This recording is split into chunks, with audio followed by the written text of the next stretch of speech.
All right, if we could take our seats, we can get started. I know that folks are a little sad. This is the last day of the council meeting and you want to go on for another 6 or 7 days, but our agenda ends today. So we're on time. And I will turn to Executive Director Merrick Burton for any announcements. Yes, thank you, Mr. Chairman. Good morning, council members and everyone listening here and online. Don't have any major comments this morning, but I did want to take a minute to acknowledge our colleague, Maggie Smith, with NOAA General Counsel. So Maggie will be taking a new job with the Department of Justice, and this will be her last council meeting. We discussed her contributions here over the last few hours and last night as we learned of her pending departure, and just thought I would say a couple of words about how much she's been appreciated. So she's been not only a great colleague and someone that's a pleasure to speak with about many things. She's also helped us on various substantive matters. I first met Maggie when we were discussing Pacific Thon litigation, and she looked at me and said, "I feel like I know you because I've been reading all of your analysis." Thankfully, she didn't tell me what she thought of my analysis. And she's been a great friend and help on many other items on salmon, halibut, groundfish, and beyond, and everyone's really appreciated working with her and her collegial working style. So thank you, Maggie, and best of luck in your future endeavors.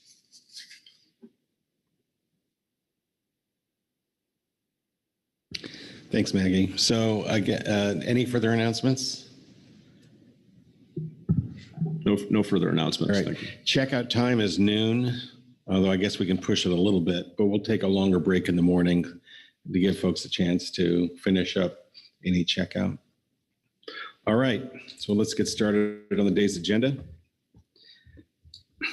We're on fiscal matters, and Patricia Krause. Good morning, Chair, council members.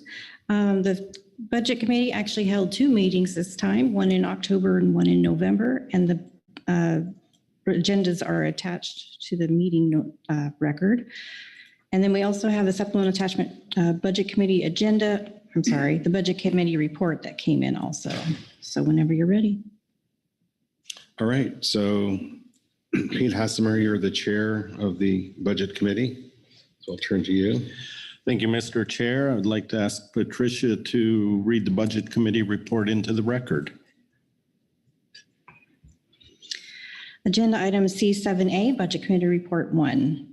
The Pacific Fishery Management Council Budget Committee met on Wednesday, October 26th to receive information regarding the council's leave liability, inflationary considerations, stipends, the draft's 2023 provisional budget with details of council meeting travel.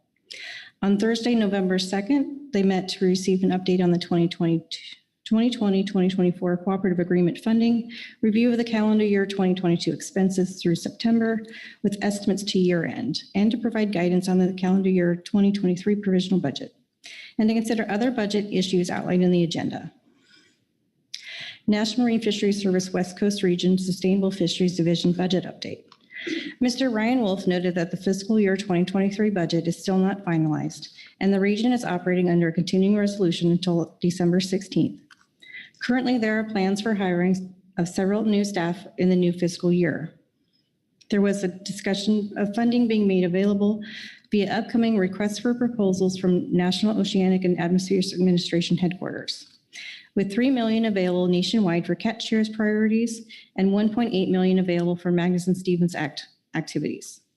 The catch shares priorities include enforcement, database sharing, implementing the equity and environmental justice strategy, and responding to findings from the National Academy of Science for the use of limited access privilege programs, mixed use fisheries.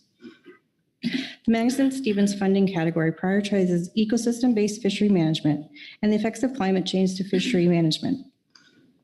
The region is working with the science centers to bring the current recommendations to forward for headquarter review. The committee discussed the availability of any funds to being able to be utilized by council activities and asked NIMS about the use of funds to support council activities. The committee asked about the Inflation Reduction Act funding and how those funds could be utilized. Mr. Wolf noted that funding associated with both the Inflation Reduction Act and infrastructure bills are currently being addressed through headquarters and is expecting an update by the end of the month. The committee asked if there was a way for the committee or council to provide input on the priority setting process, and Mr. Wolf indicated that the timing of the request submission would be after the council meeting, but he would be available at this meeting for feedback on council priorities. Executive Director's reports. At the October 26 BC meeting, Mr. Merrick Burden provided the information that responded to several requests for information from earlier budget committee meetings, including questions regarding the council's leave liability and inflation.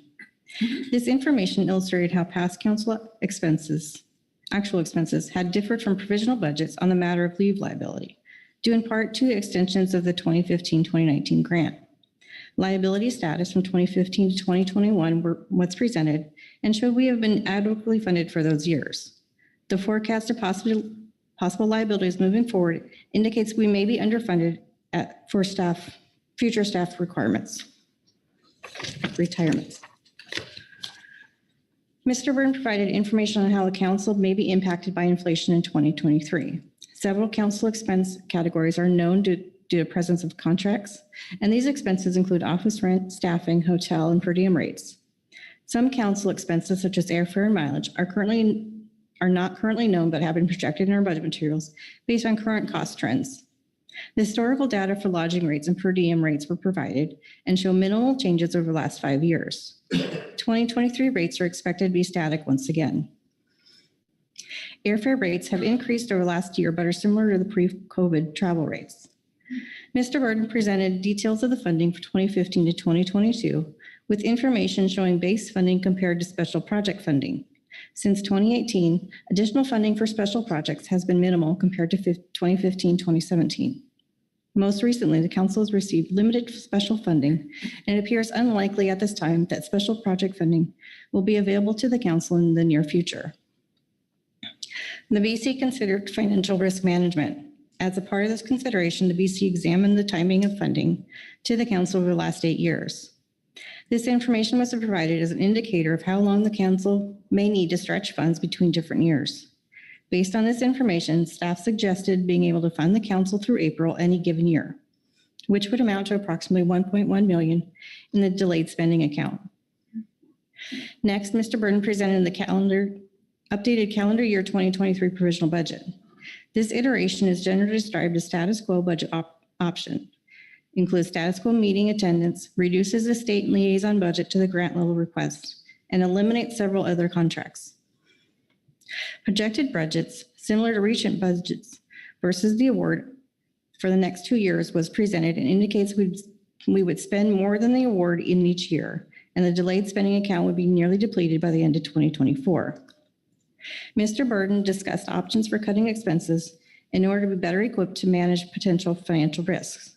Suggestions and consideration for trimming expenses included trimming staff incentive pay, trimming some international travel, state liaison contracts, and reducing the number of in-person advisory bodies at the council meetings. If all suggestions were followed, the resulting provisional budget would be $5.69 million compared to the $6.03 presented in September. Staff provided details regarding travel expenses by different advisory bodies, staff, and council members during both council meetings and outside council meetings. Staff highlighted some areas where travel expenses could be trimmed in order to reduce expenses. The BC considered these suggestions and made several recommendations for refining travel cost forecasts given the council's future agenda and workload. Budget committee discussion on activities. The BC discussed travel costs, has recommended several refinements and changes based on council workload and practice of in-person versus remote meetings. Among other matters, these refinements envision remote meetings for the Ground Fast, GEMPAC, and GEMTAC, planning for one in-person meeting of the ecosystem advisory bodies and the Marine Planning Committee, and to add expenses for 2 workshops covering salmon management and conservation. Based on these changes, the committee supported a revised calendar year 2023 provisional budget of $6,041,021. The BC discussed the need for the future meetings to be held in April if congressional funding is known to finalize the CY 2023 operational budget at that time. The committee recommended an April or June meeting as appropriate.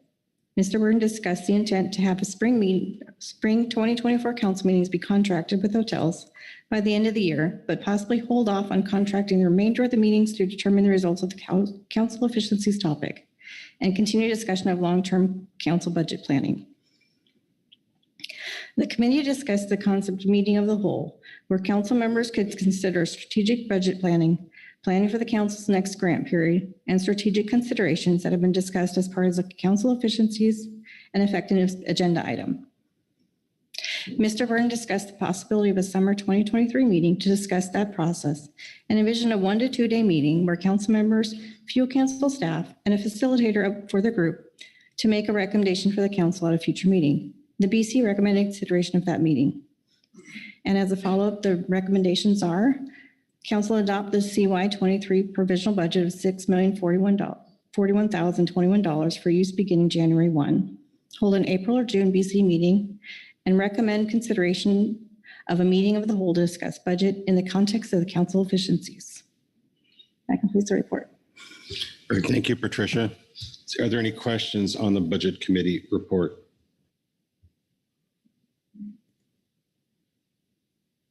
I'm not seeing any hands, but I have spotters. Spotters don't see any either. All right, thank you very much for that report. We don't have any public comment. We don't have any reports. That takes us to council discussion and action, and we have recommendations of the budget committee before us. So what is the council's pleasure?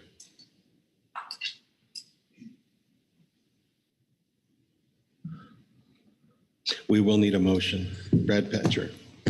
I'd just like to say that I thought the information provided at the budget meeting was thorough and very informative and probably about as good as I've seen. And I thought it really laid out well what's before us. And I thought it was really, really good. I also got some comments back from an individual logged in who hadn't been logged into a budget committee meeting, and they thought that more people should, because it really, we make decisions and people wonder, why do we do those? Why do we do that? Or why are we going that direction? I think it was that meeting to her really opened her eyes to what's the machinations of the council process. So anyway, job well done by council staff and Executive Director Burton to put together a really fantastic meeting and material provided. So, Thanks for that, Phil Anderson. Yeah, I would just reinforce that. I'm not a member of the budget committee any longer, but I've been sitting in the meetings whenever possible, and I've found the information provided by staff to the committee to be really comprehensive and allowing the budget committee and the members to really better understand what the budget challenges are for the council and potential solutions. So hats off to the council staff. Marcy Yaremko. Yeah, thank you, Mr. Chair. Yeah, I would certainly agree with all of that and just add that it was interesting to drill down into the individual line items in the travel budget and the travel projections by committee. I sure learned a lot and learned where we have some flexibility and where we don't. So appreciate the work of staff. We gave them an assignment in late October and they turned it around very quickly, and certainly the best budget committee discussion I can remember. So thank you.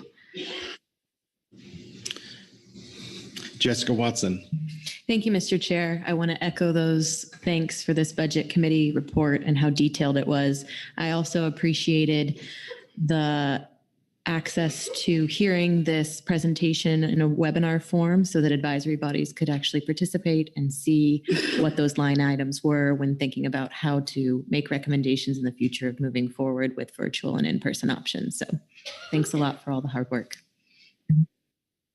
Bob Dooley. Thank you, Mr. Chairman. Yeah, I had the benefit of attending that too, because I was in town for the legislative committee meeting and really found it useful. I really appreciate the forecasting that's being done and the effects of certain actions and action today, how it will affect us down the road in our planning. And I also really appreciated the consideration of a meeting of the whole. I think that's something given the situation that we're facing coming forward, that we would benefit from that to focus on this in isolation rather than trying to get it done at a council meeting. So I appreciate that. Thank you so much. Sure. Yeah, we do have some structural issues in the budget we need to address. So, all right. So we have the budget committee's put forward a provisional budget. So I think that does require a motion if that's something that the council is inclined to approve at this stage.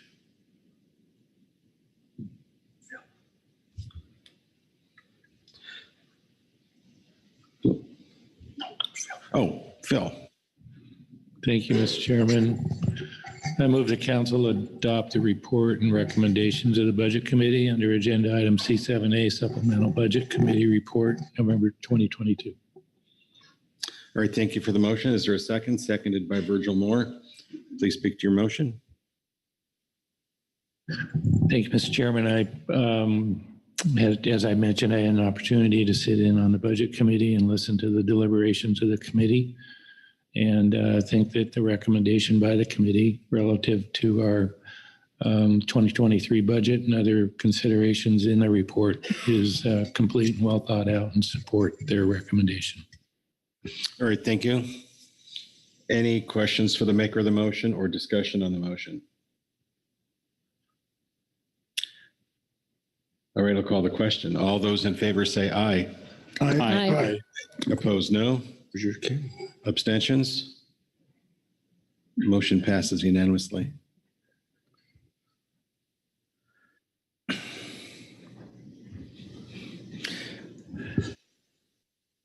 All right, we still have Corey Niles. Didn't mean to cut you off there, but I did have one more thing before you closed it out. But hold off if you had a plan there. Yeah, I think that, well, I don't know if it's related to the Budget Committee, we do have a recommendation regarding a meeting of the whole. I don't know that we need to approve that here, have a head nod here, discuss it here, but the Budget Committee has recommended the council consider taking that step. So can we come to an agreement here or not, depending upon what the council wants to do? So I'll look for some discussion on that. We had a few comments already. If I just want to give folks an opportunity here, I think generally what I heard is folks were in favor of it.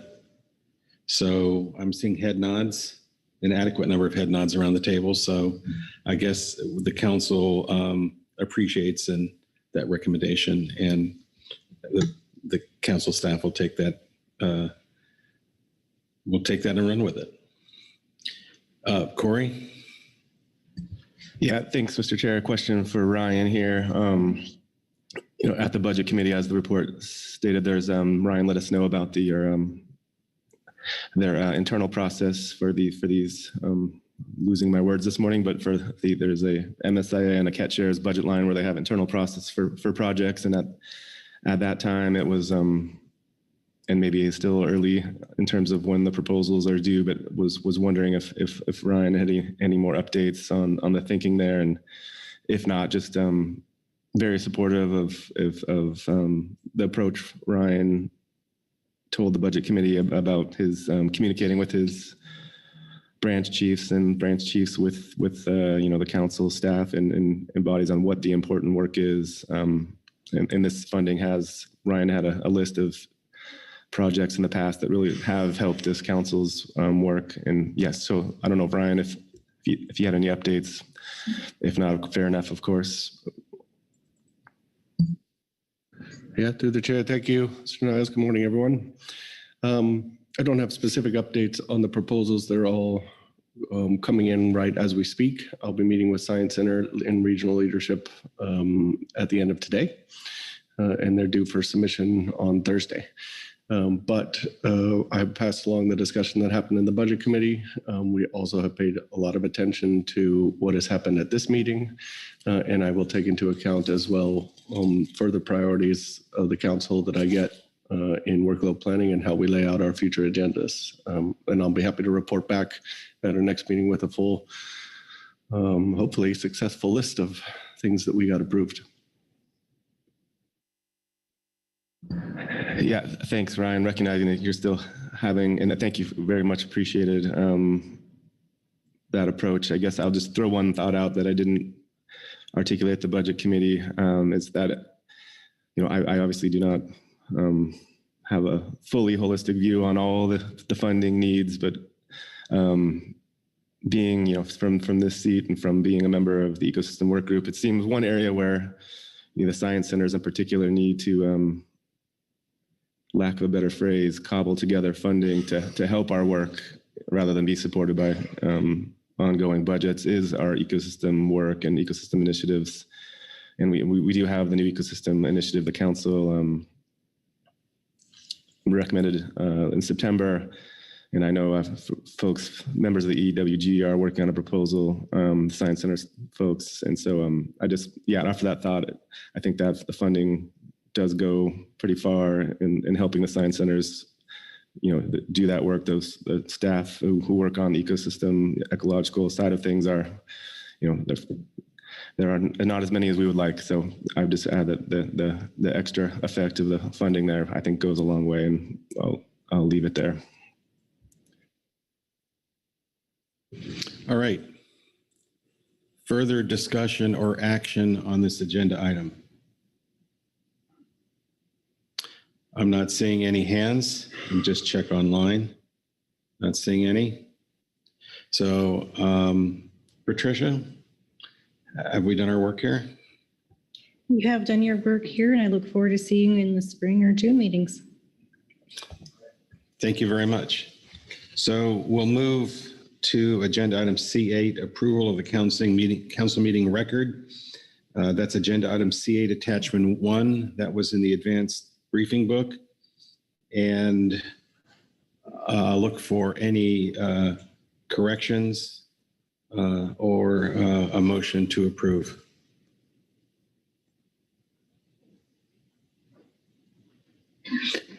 Phil Anderson. Thanks, Mr. Chairman. I move the council approve the council meeting record as presented in agenda item C8, attachment 1, draft council meeting record 268th session of the Pacific Fishery Management Council, September 6th through 14th, 2022. All right, the language there appears accurate and complete. Look for a second. Seconded by Bob Dooley. Please speak as necessary. Thanks to all the staff that helped keep track of our meeting records, and I found it to be accurate and complete. All right, any questions for the maker of the motion or discussion? All right, all those in favor say aye. Aye. Aye. Opposed, no. Abstentions? Motion passes. Thank you for the motion. That concludes agenda item C8. It takes us to agenda C9, membership appointments and council operating procedures. And I'll turn to Deputy Director Kelly Ames. Thank you. Good morning, Chair Burlnick, council members. This is agenda item C9, membership appointments and council operating procedures. Under this agenda item, the council considers administrative appointments, including changes to council and advisory body membership. Additionally, the council considers changes to council operating procedures and standard operating protocols as appropriate. Relative to council officers, members, and designees, there were no changes at the time of briefing book production.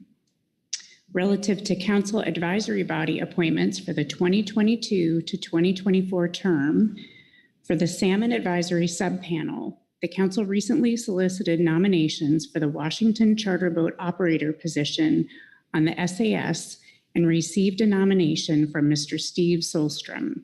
That's in your briefing materials as attachment 1.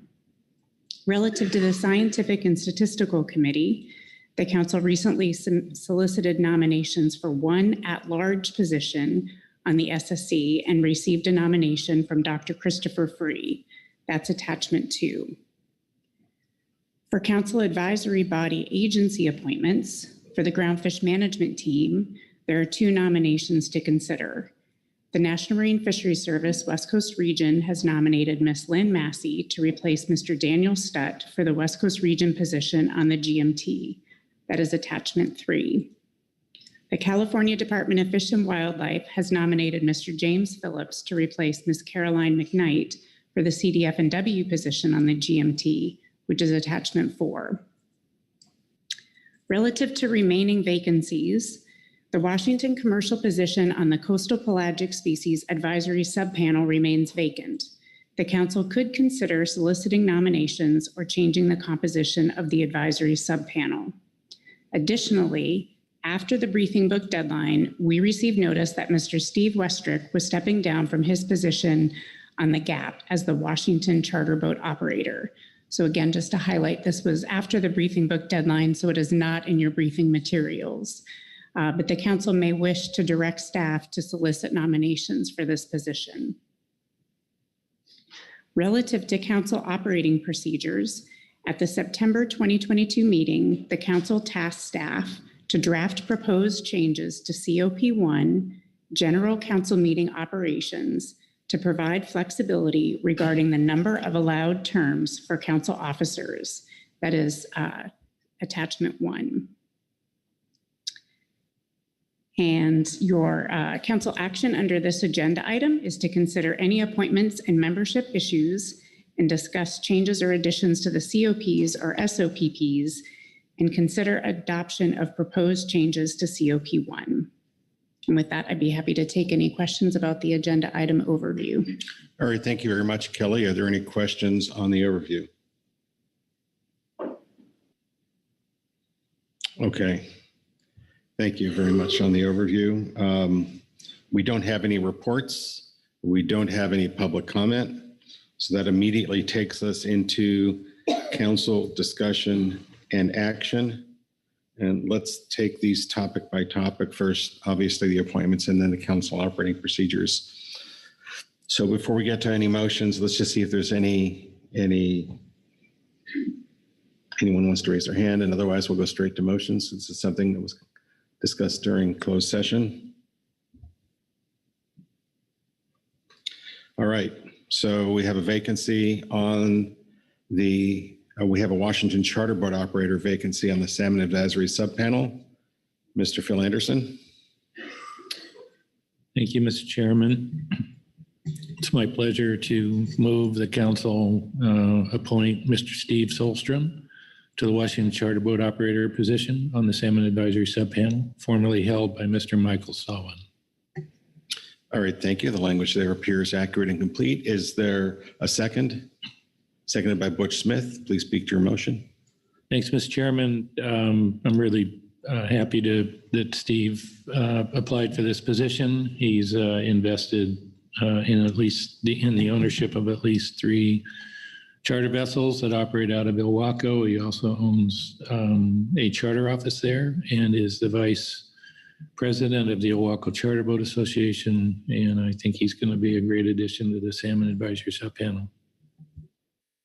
All right, thank you very much. Any questions for the maker of the motion or discussion on this nomination? All right. All those in favor say aye. Aye. Opposed, no. Abstentions? Thank you for the motion. The motion passes unanimously. Thank you for the motion and welcome to Mr. Steve Solstrom. Next, we have a vacancy at-large position on the SSC. Ms. Corey Ridings. Thanks, Mr. Chair. I move the council appoint Dr. Christopher Free to a vacant at-large position on the Scientific and Statistical Committee. Okay, thank you. The language on the screen appears accurate and complete. Looking for a second. Seconded by Virgil Moore. Please speak to your motion. Thanks, Mr. Chair. Dr. Free has a strong publication record of producing scientifically sound work across a broad range of fishery-relevant topics, including oceanography and climate change, and comes with the skills and experience needed to understand and critique stock assessments. He has experience working in the California current large marine ecosystem, and I think he'll be a great addition to the SSC and the council as a whole. All right, thank you very much. Any questions for the maker of the motion or discussion? All those in favor say aye. Aye. Opposed, no. Abstentions? Motion passes unanimously. Thank you for the motion and congratulations to Dr. Free. We also have a vacancy on the ground fish management team from the West Coast region. Mr. Ryan Wolf. Thank you, Chair. I move the council appoint Ms. Lynn Massey to the West Coast Region position on the ground fish management team formerly held by Mr. Daniel Stutt. All right, the language there appears accurate and complete. Is there a second? Seconded by Marcy Remco. Please speak to your motion. Thank you. Lynn has worked for the West Coast region since 2017.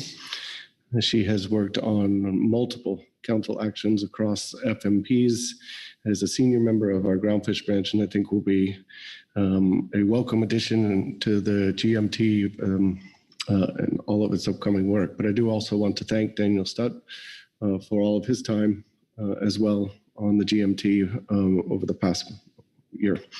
Thank you. All right, thank you for the motion. Any questions for the maker of the motion or discussion? Okay, all those in favor say aye. Aye. Opposed, no. Abstentions? Motion passes unanimously. Thank you for the motion. Congratulations, Ms. Massey. Now we have a vacancy on the CDFW position on the groundfish management team. Marcy Remco. Thank you, Mr. Chair. I move the council appoint Mr. James Phillips to the CDFW position on the groundfish management team formerly held by Ms. Caroline McKnight. The language there appears accurate and complete. Looking for a second. Seconded by Bob Dooley. Please speak to your motion. Yeah, thank you, Mr. Chair.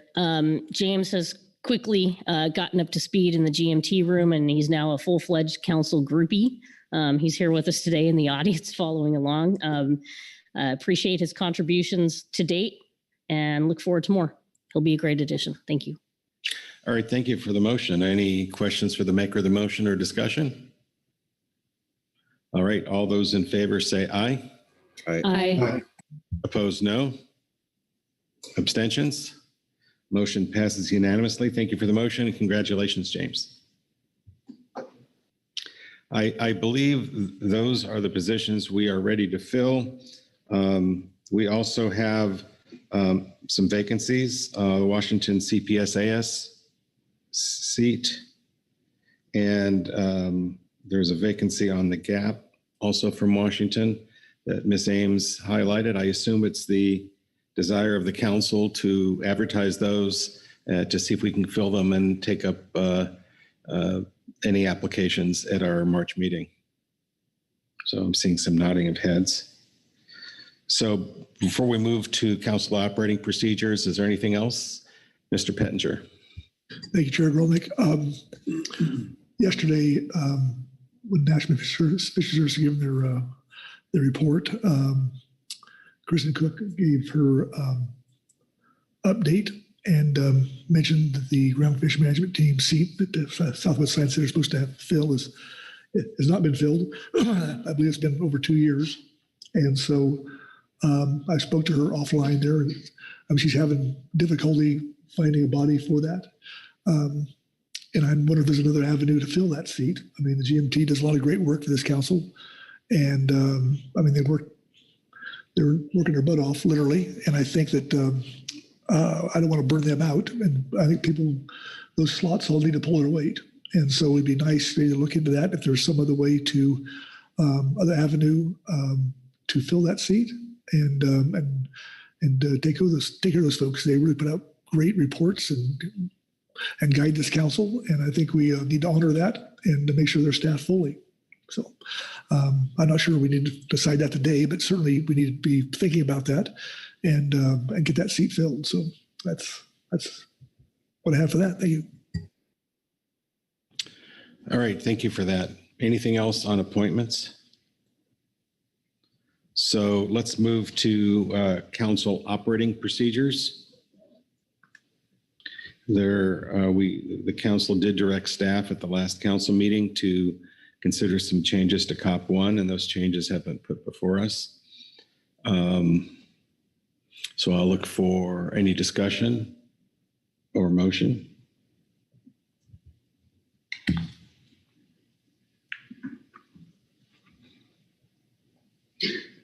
Mr. Pete Asmer. Thank you, Mr. Chair. I'm going to walk out on a limb here.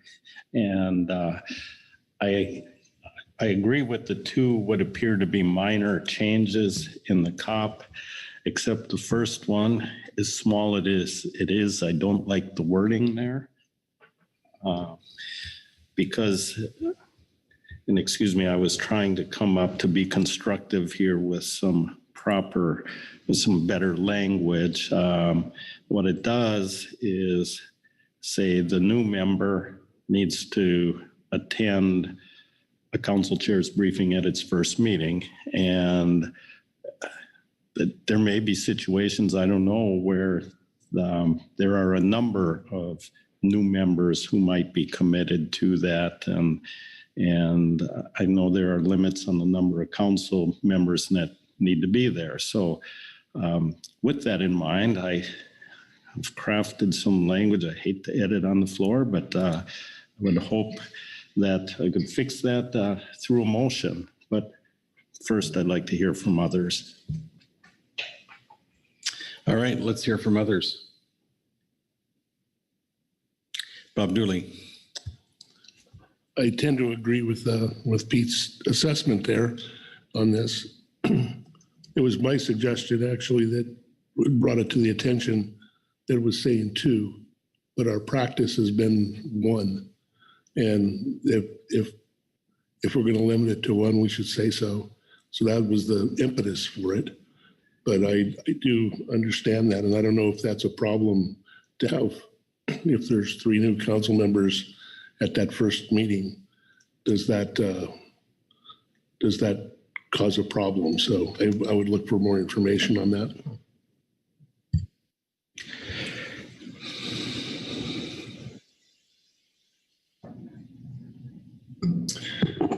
Thank you, Mr. Chairman.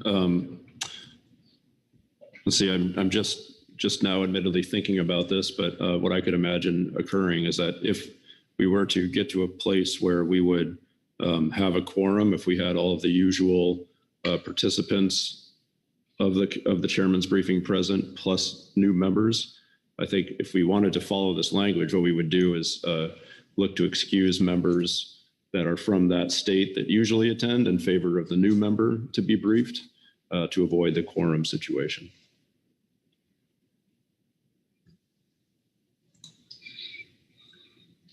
Phil Anderson.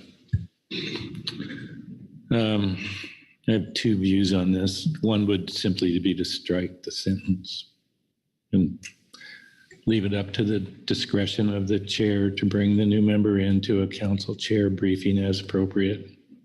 Or secondly, modify the language to indicate that so that new members may be invited to attend council chair's briefing at the discretion of the chair. And that way, if it's going to create a problem with a quorum in the meeting, the chair could deal with it. But I think this is far too specific, frankly, and is not, that level of specificity isn't needed in the COP. Thanks for that suggested solution. Let me look around the table. Pete Hasmer. I see I keep leaving my microphone on. I have a motion ready whenever, but I don't want to cut off discussion. All right, please go ahead. Thank you. I move the council adopt the changes to Council Operating Procedure 1 as identified in Agenda Item C9. I better slow down.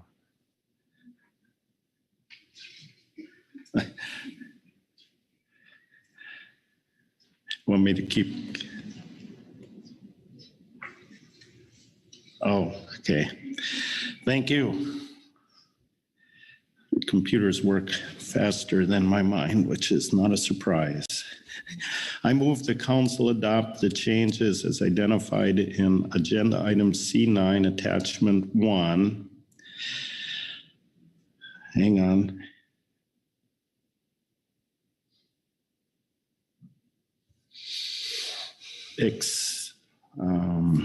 let's strike that everything from except on.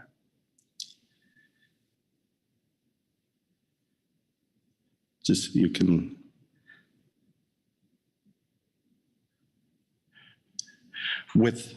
Okay. And now with the following change.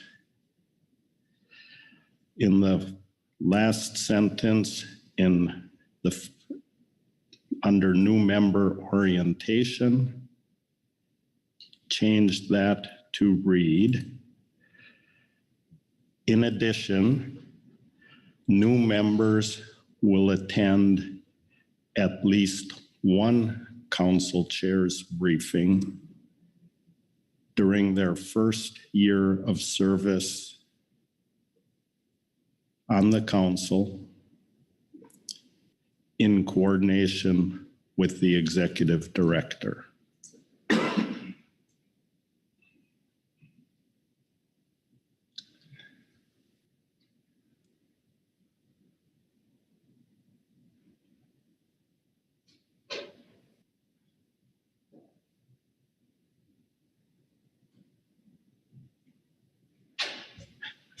And Mr. Chair, that is accurate and as I intended. All right, thank you very much for the motion. Look for a second. Seconded by Bob Dooley.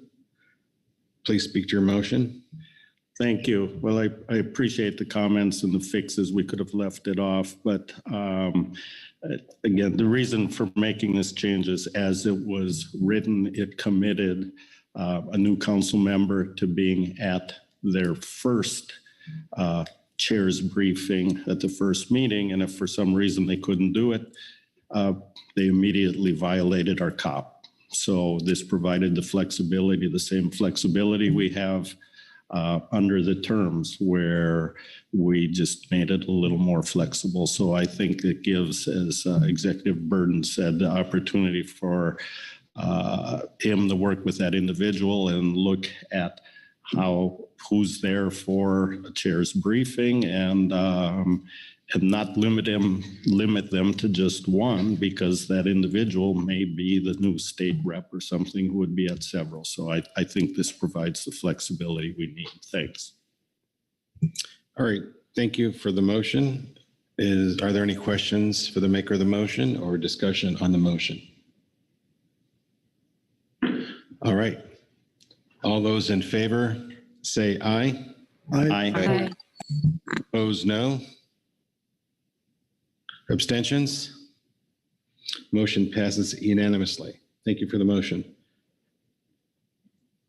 Is there further action or discussion from the council on this agenda item, membership appointments and council operating procedures? Ms. Ames? Thank you, Chair Veronic. You have completed action on this agenda item. All right, great. Well, that wraps up C9. We've only been at this for 45 minutes, so we're not going to take a break yet. Krista Svensson. Thank you, Mr. Chairman. I am going to move to reconsider the action previously taken by the council under agenda item H3, part 2, specifically the motion made by Mr. Corey Niles relative to year switching in option 1. Okay, that requires a special procedure, but even though we don't have our parliamentarian here, we figured it out. So I think that the procedure here, if there's a motion to reopen an action previously taken, is to put that motion on the floor, get it seconded, and take a vote. And if that motion passes, then we would proceed. So do you want to send your motion to Sandra or have her? I would be happy to, and just, I believe it's actually two separate motions. I believe we need to take a The vote first one. on the motion to reconsider Right. and then the second. First is procedural. I will send the first to Sandra, and I apologize to everybody for what I did, but you also need a motion to reconsider speaking as a parliamentarian between agenda items, which is why this is coming up now. or more clearly, when there is no current business on the floor. All right, so as soon as that motion goes up on the screen, we'll take it up.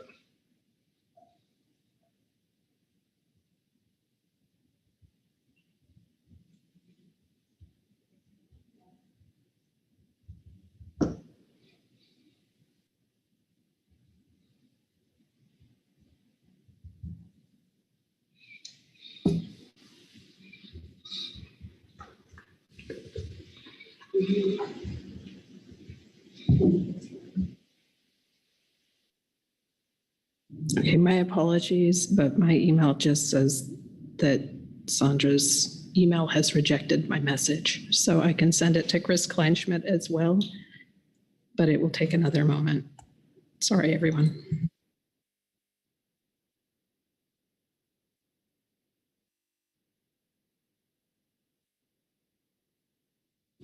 Jim?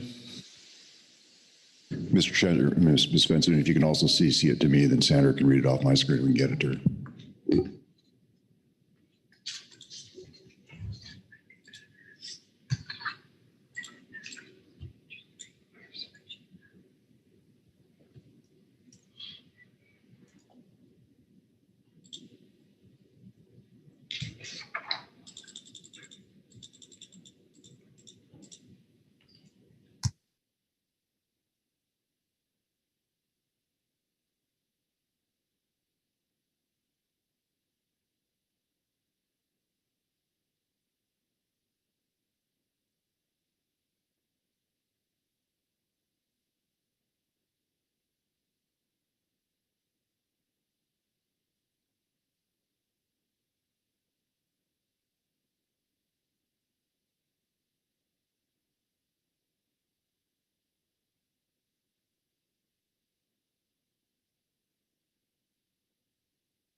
Mr. Anderson?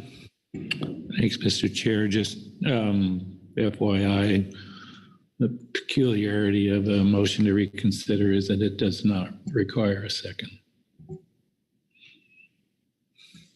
Thank you.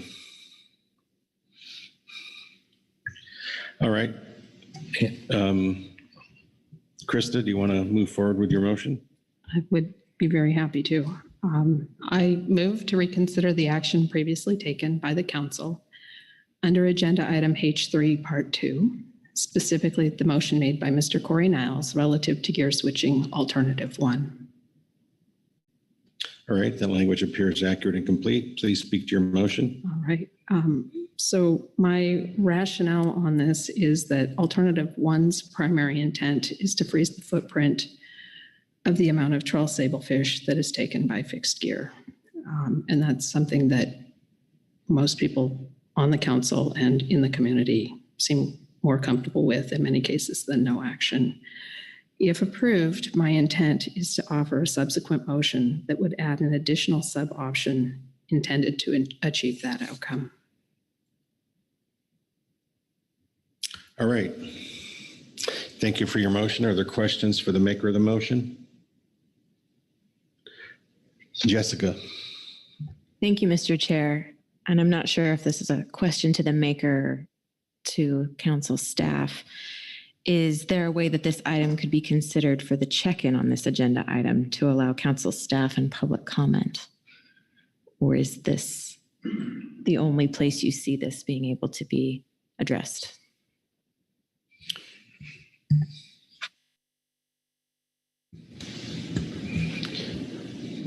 Jim. Thank you, Mr. Chairman. There's no technical or procedural reason that could not be done. I haven't had time to think in terms of your April agenda and workload and so forth. But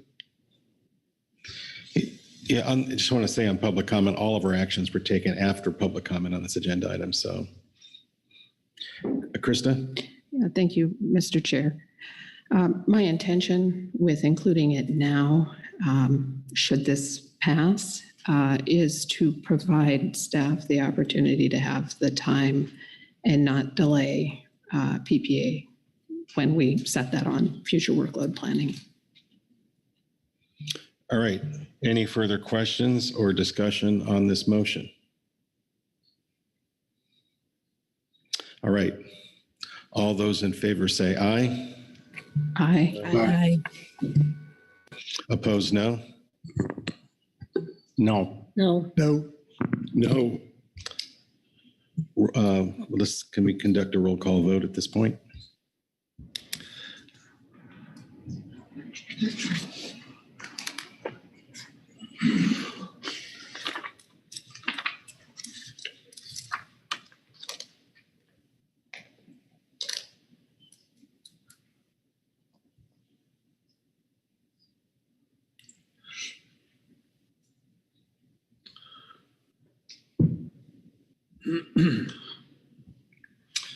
Thank you, Mr. Chairman. I'll be reading from voting sheet number 3 regarding Ms. Spence's motion to reconsider an item under agenda item H3. Virgil Moore. No. Ryan Wolf. Abstain. Corey Ridings. Abstain. Phil Anderson. Yes.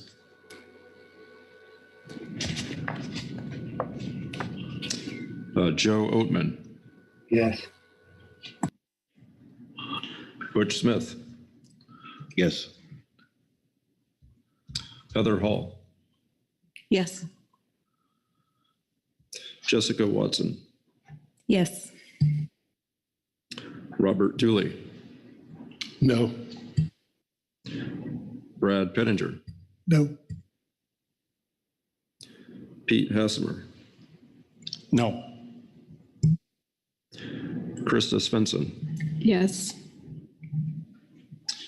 Marcy Yaremko. No.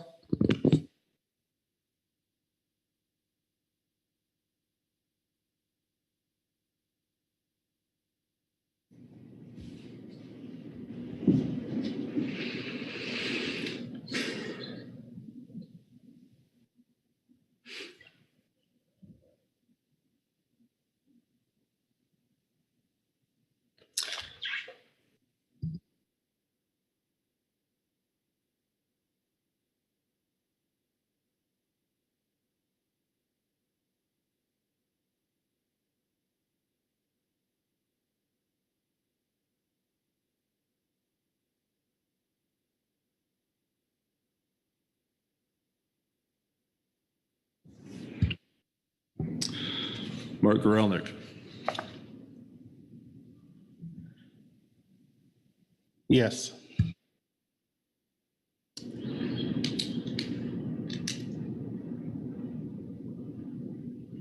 Sorry for the pause here, Mr. Chairman. This is an unusual vote as I'm gathering my thoughts here.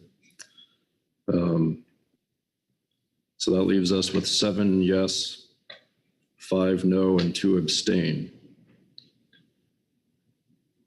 I believe that means the motion does not pass. I'll look to our substitute parliamentarian.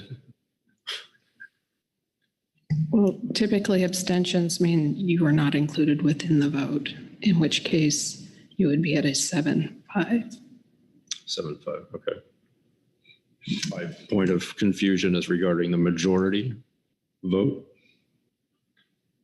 So in this case, we're counting 12 rather than 14. Is that how I interpret your remarks? Typically, that is correct because you're only counting people that voted as opposed to those that chose not to vote on this topic. All right. And Phil, do you have any on the process piece since I believe Krista is correct. all right, so that motion is passed. And that is merely a procedural motion. And so, Mr. Dooley? Mr. Chairman, just a quick question. We don't have our parliamentarian here, and I'm not the expert on Robert's rules, but have heard them presented many times, and we don't use this depth of Robert's rules typically. But I seem to recall that if you are going to bring a motion to reconsider, that you had to vote a certain way on the original motion. Is that correct or not? What was your question again? That if you bring the motion to reconsider, don't you have to have voted, I can't remember if it's for or against the original motion or the motion you're asking to be reconsidered. I recall that, but I just asking the questions. I think, well, let me call on, not the motion maker, but Mr. Anderson. The member who makes the motion to reconsider must have been on the prevailing side of the vote. So you would need to look at the voting record for Mr. Niles' motion to see whether or not Ms. Svensson was on the prevailing side or not. If she was not on the prevailing side, she is not eligible to make the motion.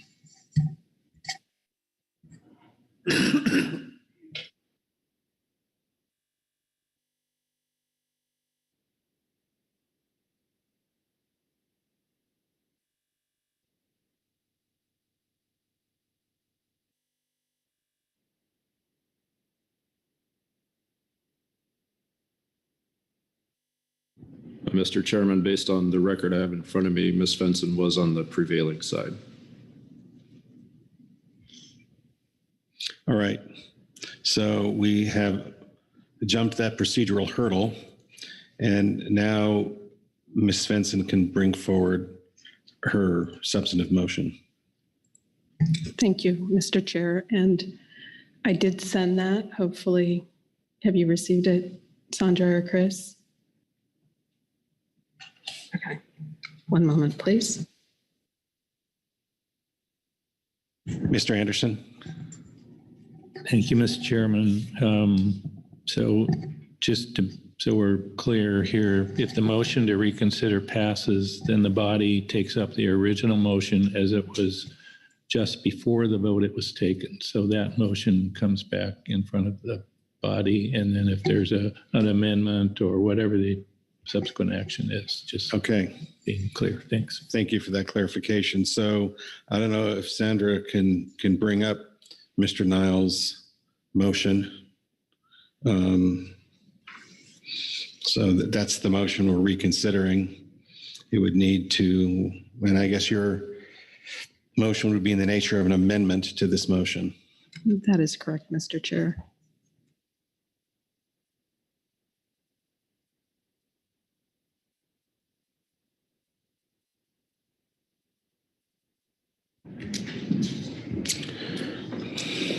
All right, so we have this motion before us, and it's been well discussed.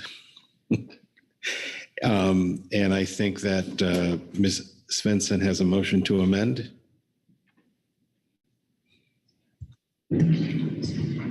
That is correct. And Sandra, I've now sent it to 2 different email addresses, so hopefully you have received it on the second.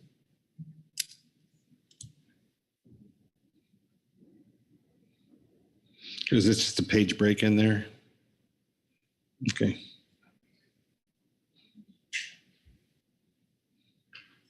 All right, please go forward with your motion. Thank you, Mr. Chair. I move the council add an option to alternative 1 that drops all qualification criteria, but would involve maintaining Sablefish North QP as eligible to fish with any gear throughout the year until 29% of the Sablefish North QP is taken or is projected to be taken by fixed gear vessels.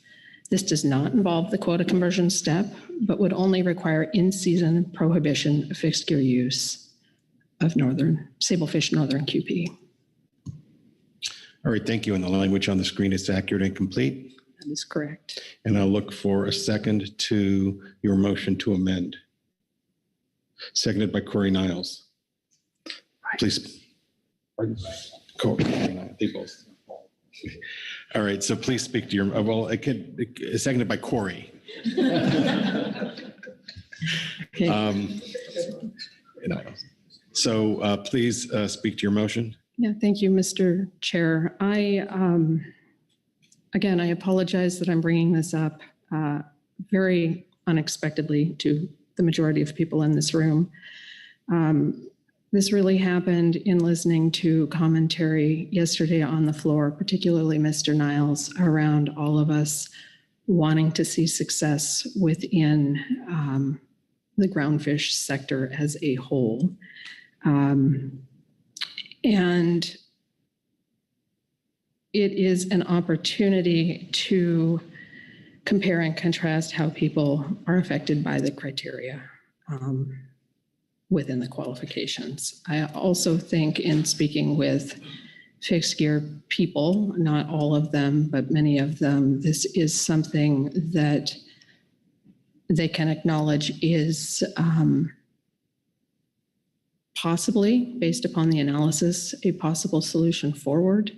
There is recognition that 100% of the sablefish north going to fixed gear would be problematic. And so this really is just the intent of getting the analysis in at what freezing the footprint would look like if we were not looking at criteria. I will say that there were consultations with council staff that this would likely not be, correct me if I'm wrong, so I will pause after this, but it would not be a tremendous lift. And again, my intention in making this motion today is to not delay June PPA, providing we include an additional option that may be more palatable to some. All right, thank you for your motion. Questions for the maker of the motion? Corey Ridings. Oh, wait, Jim, did you want to respond to, I'm sorry, Corey. So Jim, go ahead. Thank you, Mr. Chairman. Yes, there's kind of two aspects in terms of the lift. It's sort of the basic analysis in terms of qualifiers and how it functions and expectations in general. The type of things we've been doing to date, it wouldn't make that much of a difference. However, one of the effects of this is likely going to be to switch the sort of the time when we see most or the heaviest involvement in gear switching from the fall of the year to most likely the late winter and spring of the year, which could have protected species impacts and so forth that we'll have to take a look at. So we'll have to go back to National Marine Fisheries Service and do further consultation on that, as well as a NEPA determination. The other question I had for the maker of the motion is this talks about adding this as an option to alternative one. And I'm just wondering if there is latitude, assuming this motion passes, if there would be latitude for the council staff to sort of organize the alternatives and options in a way that we think best conveys the set of choices to the public. In particular, right now, alternative one is specified as gear-specific quota share, is how we explain that to the public, and this does not involve gear-specific quota share at all. So, yeah, what we probably like to do is when we go back to the office to kind of take a look at it and do a little reorganization for communication purposes, and just want to make sure that's okay. Krista? Yeah, thank you, Mr. Chair. I would be more than happy to have this analyzed however council staff chooses in terms of options or as a separate alternative. My rationale for including it as an amendment to option one is that I did vote in favor of option one, and I abstained from voting on the other options. So based upon parliamentary procedure, this was the likeliest place for me to make this motion, but I would be open to having it as a standalone if that is beneficial for your workload in particular. All right, Corey Ridings. Thank you, Mr. Chair. I think Jim just may have answered my question, but the question was just around how this fits in with Corey's original motion.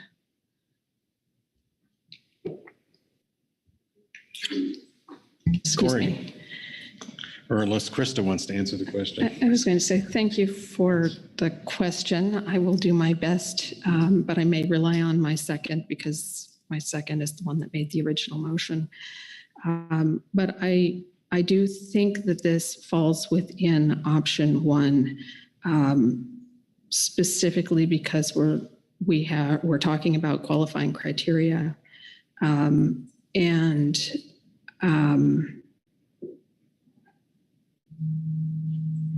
I'm drawing a blank here for the moment. So I'm going to call for my backup.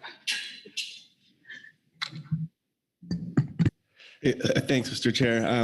Yeah, I think, Krista, this was, I mentioned this at the end of the item yesterday, agenda item yesterday, that I was on the verge of making this very similar motion that was maybe reading the room wrong, but and didn't think the appetite would be to add more workload, but in subsequent thought, yeah, it doesn't seem, would it be too much workload? But beyond that, on that point, I think it does, maybe not, and not disagreeing with Jim on needing latitude to label it a different alternative, but it fits with the theme of alternative one. I think, Krista, you spoke to, under the motion to reconsider, that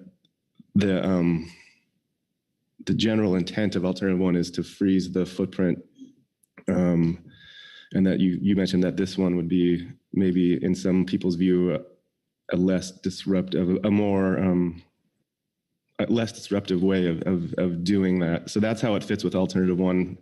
I would agree with Jim that it's very different, and that it involves no qualification criteria at all. But the intent of alternative one was really to make minimal changes to the IFQ system now, while providing, the mechanism by which it would improve the bottom trawl sector and the processing sector would be to give them certainty that no more than 29% of the Sablefish North quota could be fished with fixed gear. This is any gear quota, so it could always go lower than 29%. And I think, as in Jesse's overview of the analysis said, it would most likely be less than 29%, because some of the any gear quota is going to go to folks who are going to fish it with trawl gear, and trawlers can lease it when they become more profitable. So that's a long way of saying it fits with the intent of alternative one, whether labeling or not. The way it's less disruptive is that you heard the editors testify, right? And they say, they've been fishing, but leasing 60%, I think, is what they said, of quota pounds from others. So if in the alternative one, as it stands now, the folks that they've been doing business with wouldn't qualify, and so they would have, from only 8 to, I forget what it is, 18%, depending on the options of their partners' quota pounds, would be available to continue that relationship. So that is a bigger disruption than maybe we were anticipating with alternative one originally. So this approach would allow those existing relationships to continue with the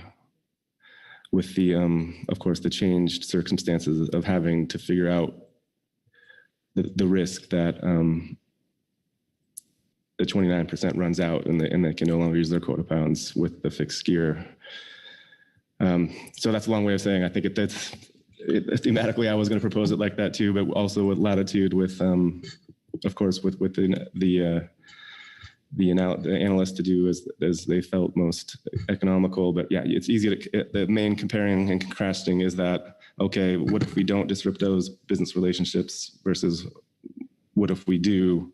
And then with the added thing of will the timing of this fishery change? And I think there's a near term part of that.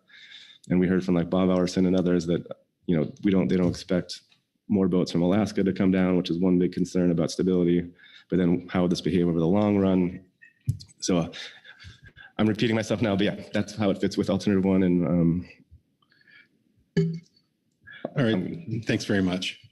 Krista? Yeah, thank you, Mr. Chair. And my apologies, the adrenaline is kind of wearing off now. But I will speak to the freeze the footprint piece, that is how I do see this motion fitting in with option one. My intent in that regard is that it does provide the most flexibility while addressing the issue of trying to freeze the footprint. And it also, in many ways, reduces my question of who are we trying to help. It would allow people to operate however they chose to, and address that need of, hey, we don't want to see all of the sablefish going to the fixed gear sector or any sector necessarily. I mean, I know we keep talking about groundfish, but if somebody else decided they had a better opportunity, the potential could be if they were willing to pay more. And I've spoken to that past testimony as well. I just think freezing the footprint could be a possible solution forward, but this does provide more flexibility. All right. Before we have further discussion, I just want to see if there are any other questions for the maker of the motion. The questions for the maker. Marcy. Thank you, Mr. Chair. I have a question. I'm not sure if Krista's the appropriate person to answer it, but my question surrounds the language in the motion about in-season action. And I can't see it on the screen any longer, but my question is an in-season closure action analyzed in the current document? And then secondly, I think my understanding of how an in-season prohibition of fixed gear use would work is that would require an automatic action on the part of NIMS to implement. And so I'm just curious if these concepts are explored or if this is basically a new alternative that would require significant description and analysis working with National Marine Fisheries Service. Thank you. Jim. Thank you, Mr. Chairman, Mr. Renko. Yes, so these are our new features that have not been analyzed, and we would have to work them through with National Marine Fisheries Service. I do know that one part of the language has been discussed with National Marine Fisheries Service all the way, so it's phrased as is taken or projected to be taken. So they've already kind of been thinking about things like, well, the observer data comes in late. But yes, you're correct. It has not been analyzed, and we would have to do that exploration and provide that back to you.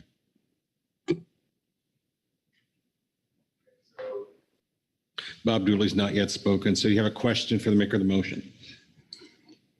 Yes, I believe it's a question. Okay. My concern with the language of it is that it creates a race for fish with no regard to safety going forward. It creates an open access fishery inside of an ITQ system, and I'm concerned that there's some safety requirements. We've tried to get away from derbies, but this seems to get you to a derby. And so I was curious if you had thought about that at all.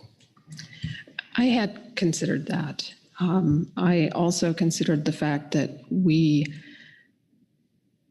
looked at the range of averages, and this is not the highest, which was, I believe, 35%.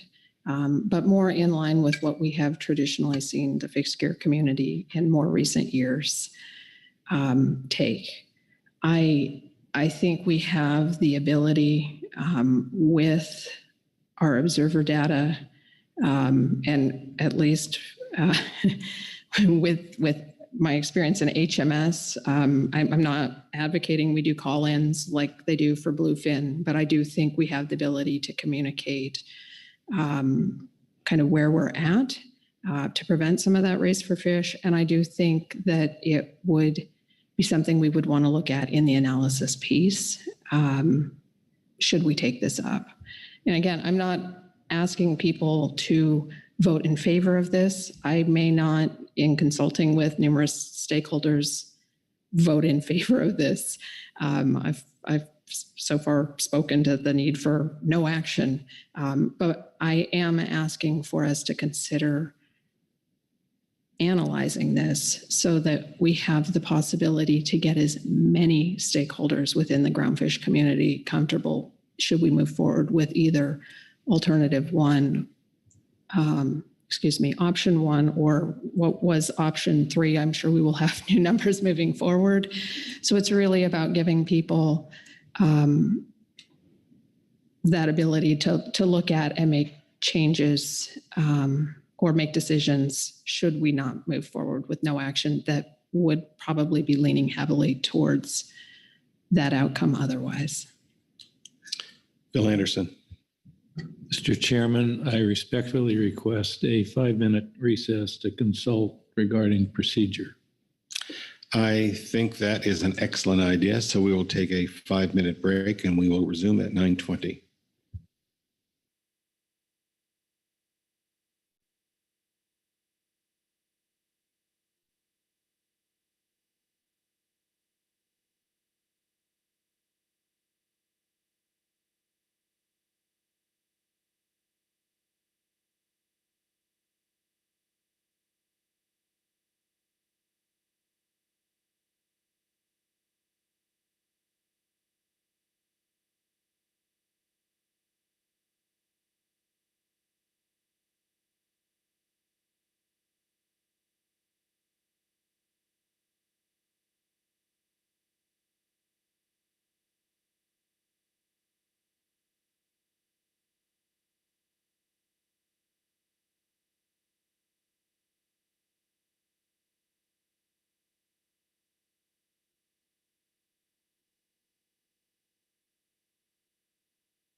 If we could take our seats.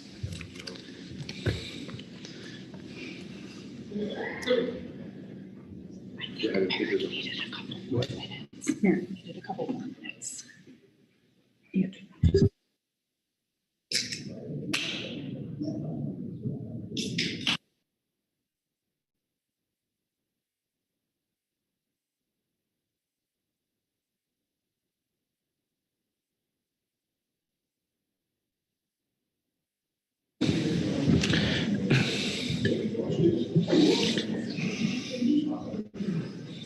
I guess while we're waiting to get started, I'll ask folks when they want to take their longer morning break.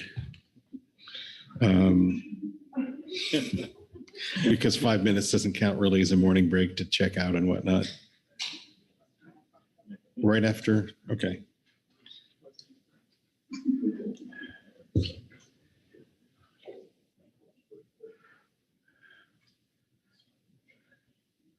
I'm told our executive director will be back shortly.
All right, we're back from our 5-minute break.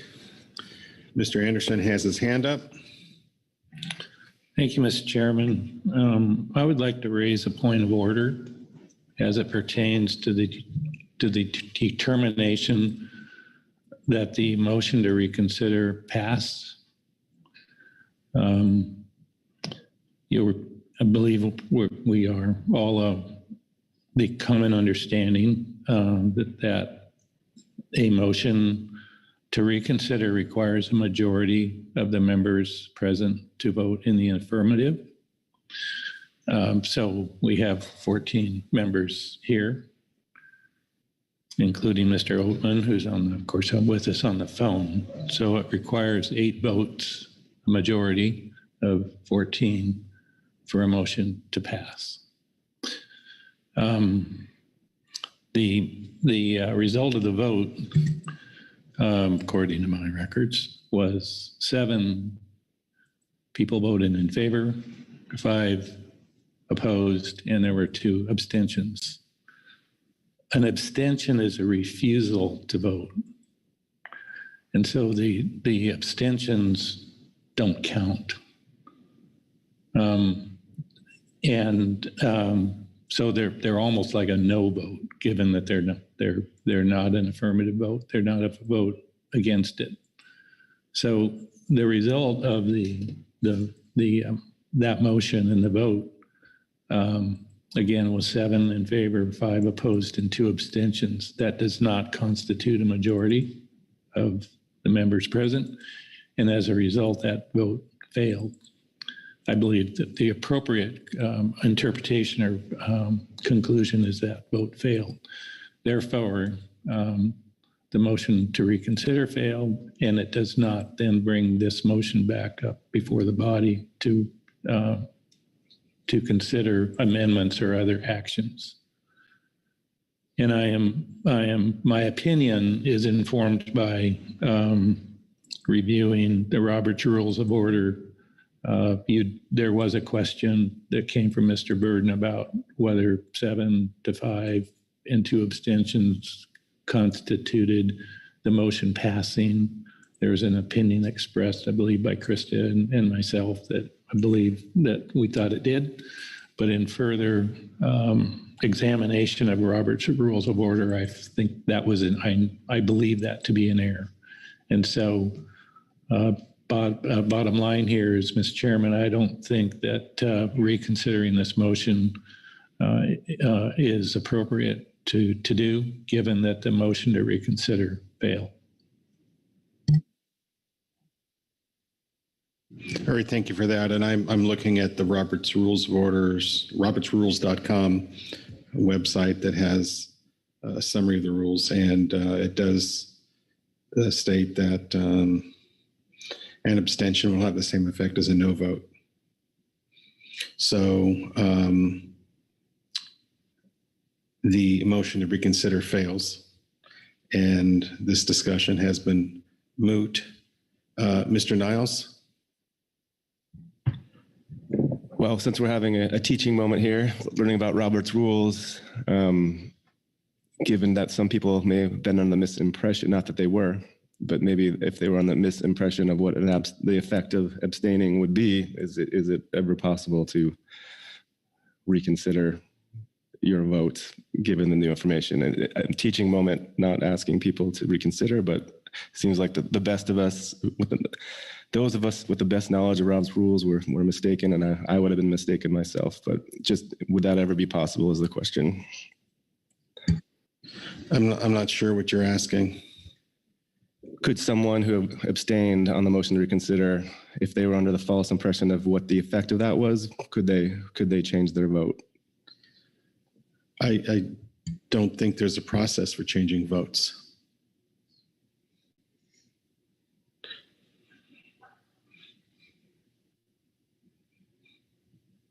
All right, before we leave this, I want to give everyone an opportunity, if they wish, to comment. And I'm not seeing any. Oh, Krista Svensson. Yeah, no, I will just comment and say thank you for everybody considering both the original motion to reconsider and then the movement forward. And I'm just appreciative of everybody willing to work together on this topic. I know that it is a difficult one for all of us, so thank you.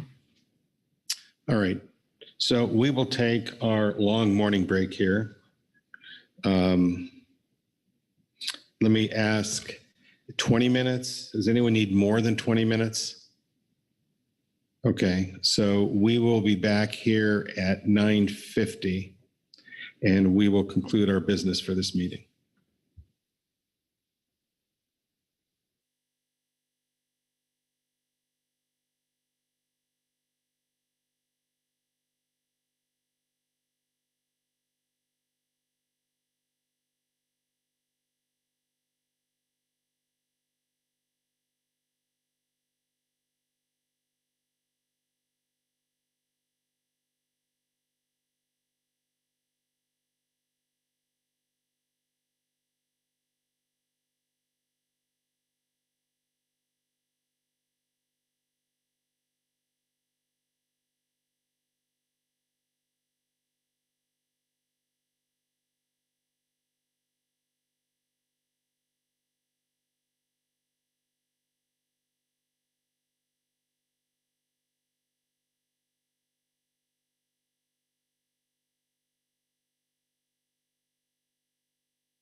All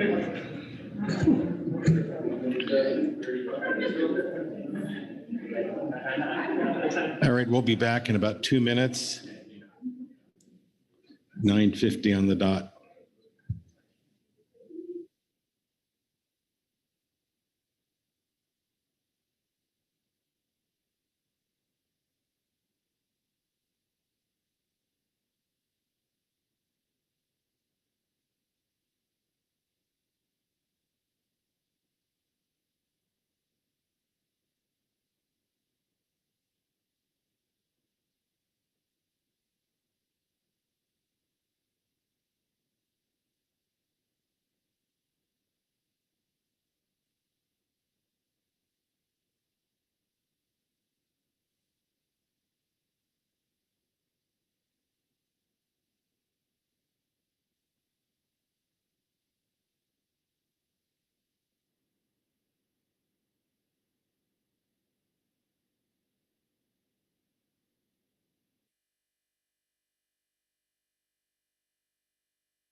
All right, welcome back. It's the last agenda item of our meeting, C10. Just take a moment to appreciate that.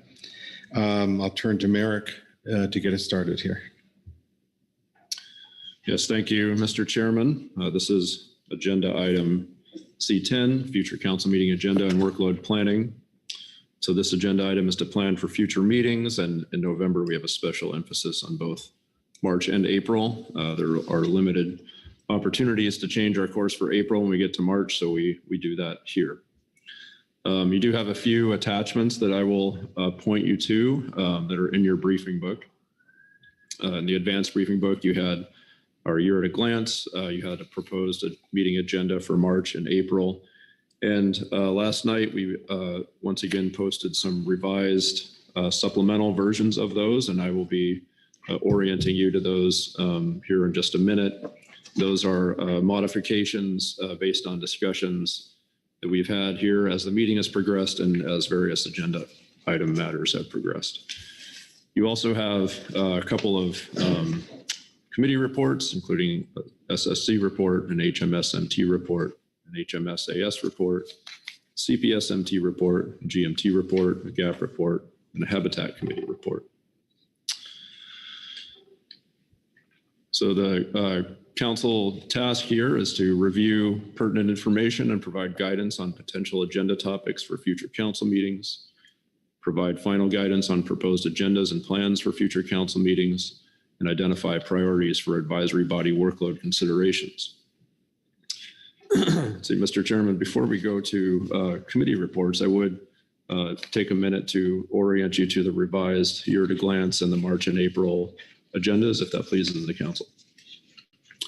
I think it would be pleasing. Okay. I'll start with the big picture and just highlight some matters here at the preliminary year at a glance that you may want to be considering as we go through committee reports and start to consider how we want to plan out our year. So thinking about March, we do have a full agenda there scheduled for March, groundfish heavy. We've struck a few matters from our highly migratory species agenda matters. Of course, salmon is a big issue in March and drives a lot of the way that we structure our March and April agenda. But we have our ecosystem check-in in March and some halibut matters. We are also scheduling for the U.S. Coast Guard annual report and have a marine planning update. Moving into April, one thing to keep in mind here, April, the meeting location is partially outcome of the COVID situation. And as we have been scrambling to find hotel contracts here over this last year, our April one was one of the last ones that we were able to pin down. Options were limited. And so we have a contract in place to return to Foster City, which is a place we have not been to for some time. The reason we haven't been there in some time is because we've outgrown it. And so because it is a smaller hotel, we have a lighter agenda alongside that with several advisory bodies meeting remotely. Moving into June, a couple of things to highlight for you there. On groundfish, for instance, we have sablefish gear switching. We moved the PPA for that up to June, largely due to some workload constraints among our staff. We have also then pushed back our trawl IQ program review, the scoping matter, to a subsequent meeting. Also in June, what you'll see is a return to our drift gillnet hard caps issue, and that would come up in June. There was some talk of trying to bring that back in March. Due to workload considerations, both Ryan Wolf and I decided that did not seem plausible, so we went ahead and scheduled that for June. A couple of other matters on salmon, conservation objectives, age structured assessment. We do have a halibut matter that has come up in prior meetings, starting to reconsider the catch sharing plan. And that would first take place in June as we have it drafted here. There may be ability to shift that into April and take some time there. And then a few other matters. Mr. Chairman, let's see, if we flip over to the April and March agendas, just to orient you to a couple of things, including how to read these documents. So across the bottom, you'll notice we have committees, some of which are bolded and some of which are not. The bolded committees are in person. The unbolded committees are remote. And if they are not noted, they're not meeting. So what you'll notice is that there are several remote bodies depending on the month of the meeting, be it March or April. I'm happy to get into why we made those decisions if there are questions about that. With that, Mr. Chairman, I guess I don't feel compelled to speak anymore, and I think it would be appropriate to take some advisory body comments, although I am happy to answer questions at this point. All right. Well, if there are any questions that can't wait until after we hear from the advisory bodies, raise your hand. Otherwise, we'll hear from the advisory bodies and we'll come back for more in-depth discussion, including questions. So not seeing any hands here. So we'll start with the management entities and others. The Science and Statistical Committee, Dan Holland. Welcome, Dan. Thank you, Mr. Chair. Can you hear me? Yes, we can. Okay, thank you. This is Dan Holland, Chair of the SSC. I'll be reading Agenda Item C10A, Supplemental SSC Report 1. The Scientific and Statistical Committee report on future council meeting agenda and workload planning. The SSC discussed workload planning and has the following updates to its September 2022 statement under this agenda item. The SSC recommends holding its March meeting in person, March 4th through 5th, 2023. We tentatively recommend holding the April and June SSC meetings as webinars and the September meeting as an in-person meeting.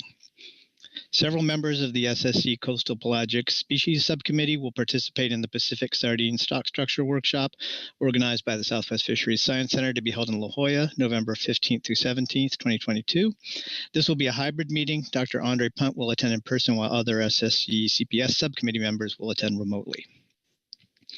The SSC recommends holding a groundfish subcommittee meeting to resolve accepted practices for groundfish stock assessments on December 12th, 2022 as a webinar with participation by the SSC groundfish subcommittee and Science Center staff, as well as GMT and GAP.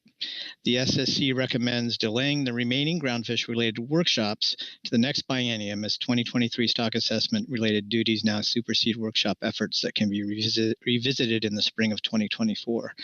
The workshops on accounting for large spatial closures in assessments an application of ROV data and stock assessments would benefit from further development as other efforts have taken precedence.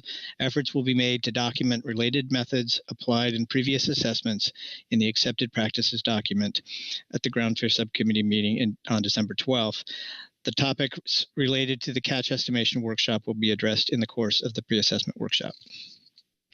A council-sponsored methodology review with the goal of improving estimates of the abundance of the northern subpopulation of Pacific sardine is proposed for winter of 2023, tentatively February 21 through 23, with participation from the CPS subcommittee, along with Science Center assessment and survey staff, and the CPS management team and CPS advisory subpanel. The timing of the meeting has yet to be determined and may be held in person or as a webinar. The Western Groundfish Conference will be held April 23rd to 29th, 2023 in Juneau, Alaska. Several SSC members are likely to attend. The Pacific Mackerel Star Panel will be held in May 2023 in La Jolla with Dr. Andre Punt as chair and will participate with participation from the SSC CPS subcommittee members, the CPS-MT, CPSAS, and a Center for Independent Experts participant to be determined.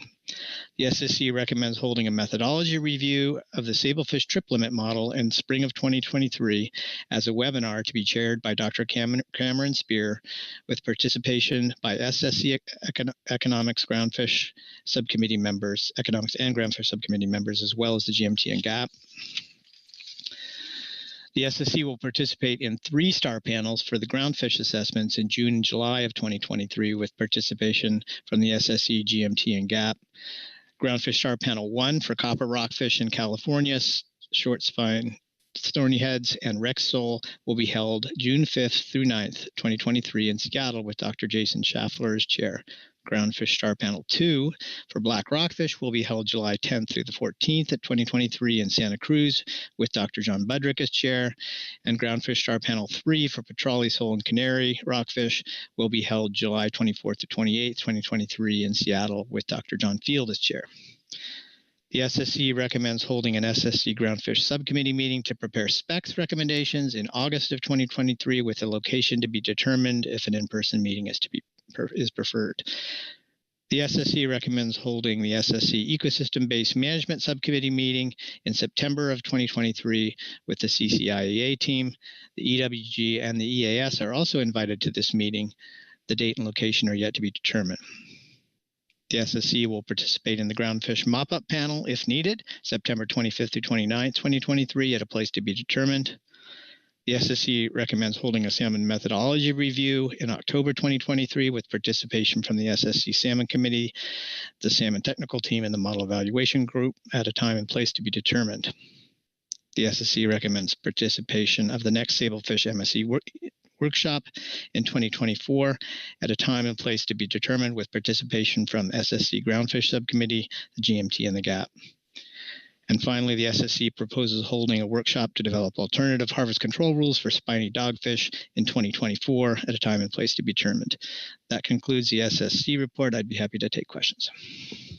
All right, thank you very much, Dan. Let me see if there are any questions of the SSC.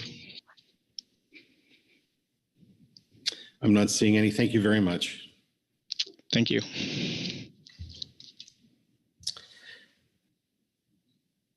We have I think we have a GMT report.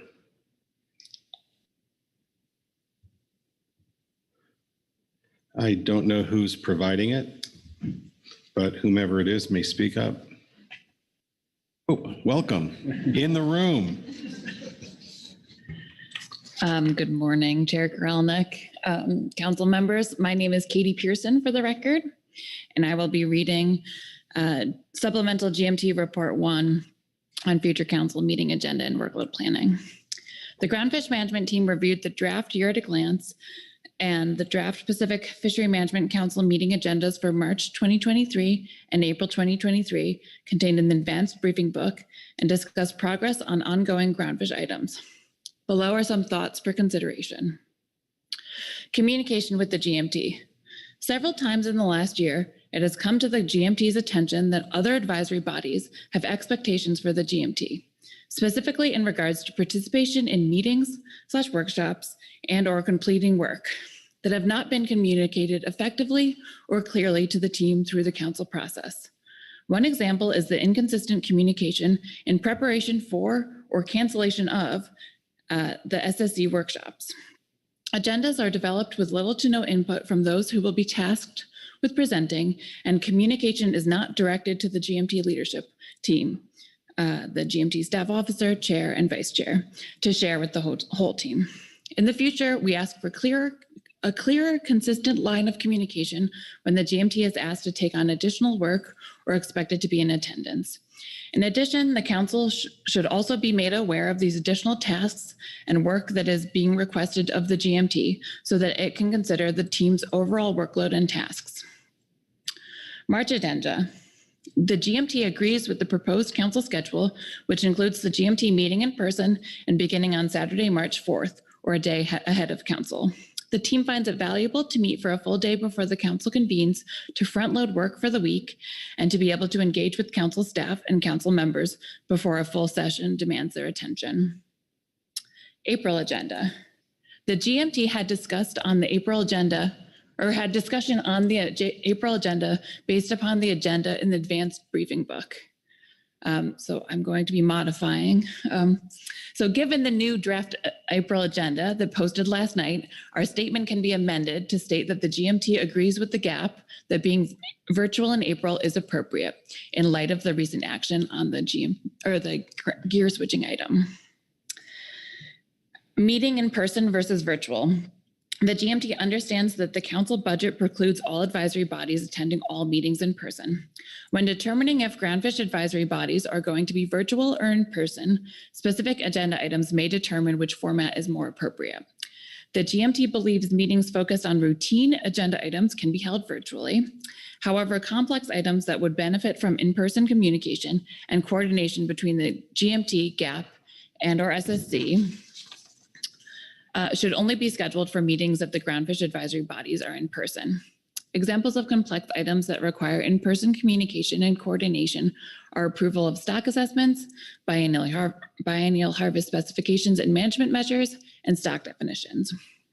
Looking at the groundfish items on the draft YAG included in the advanced briefing book, and considering the biennial harvest specifications and management measures process for 2025 to 26, the GMT provides our thoughts on whether we need to be in person or virtual for meetings through June 2024, which would be the conclusion of the next biennial process. Our thoughts on in-person versus virtual may be modified depending on what groundfish items can get scheduled at each meeting. So table 1 is the GMT recommended in-person versus virtual attendance at the upcoming council meetings with the reasoning for the recommendations. I will not read this out. I will just draw your attention to the fact that the GMT states that we can be virtual in April.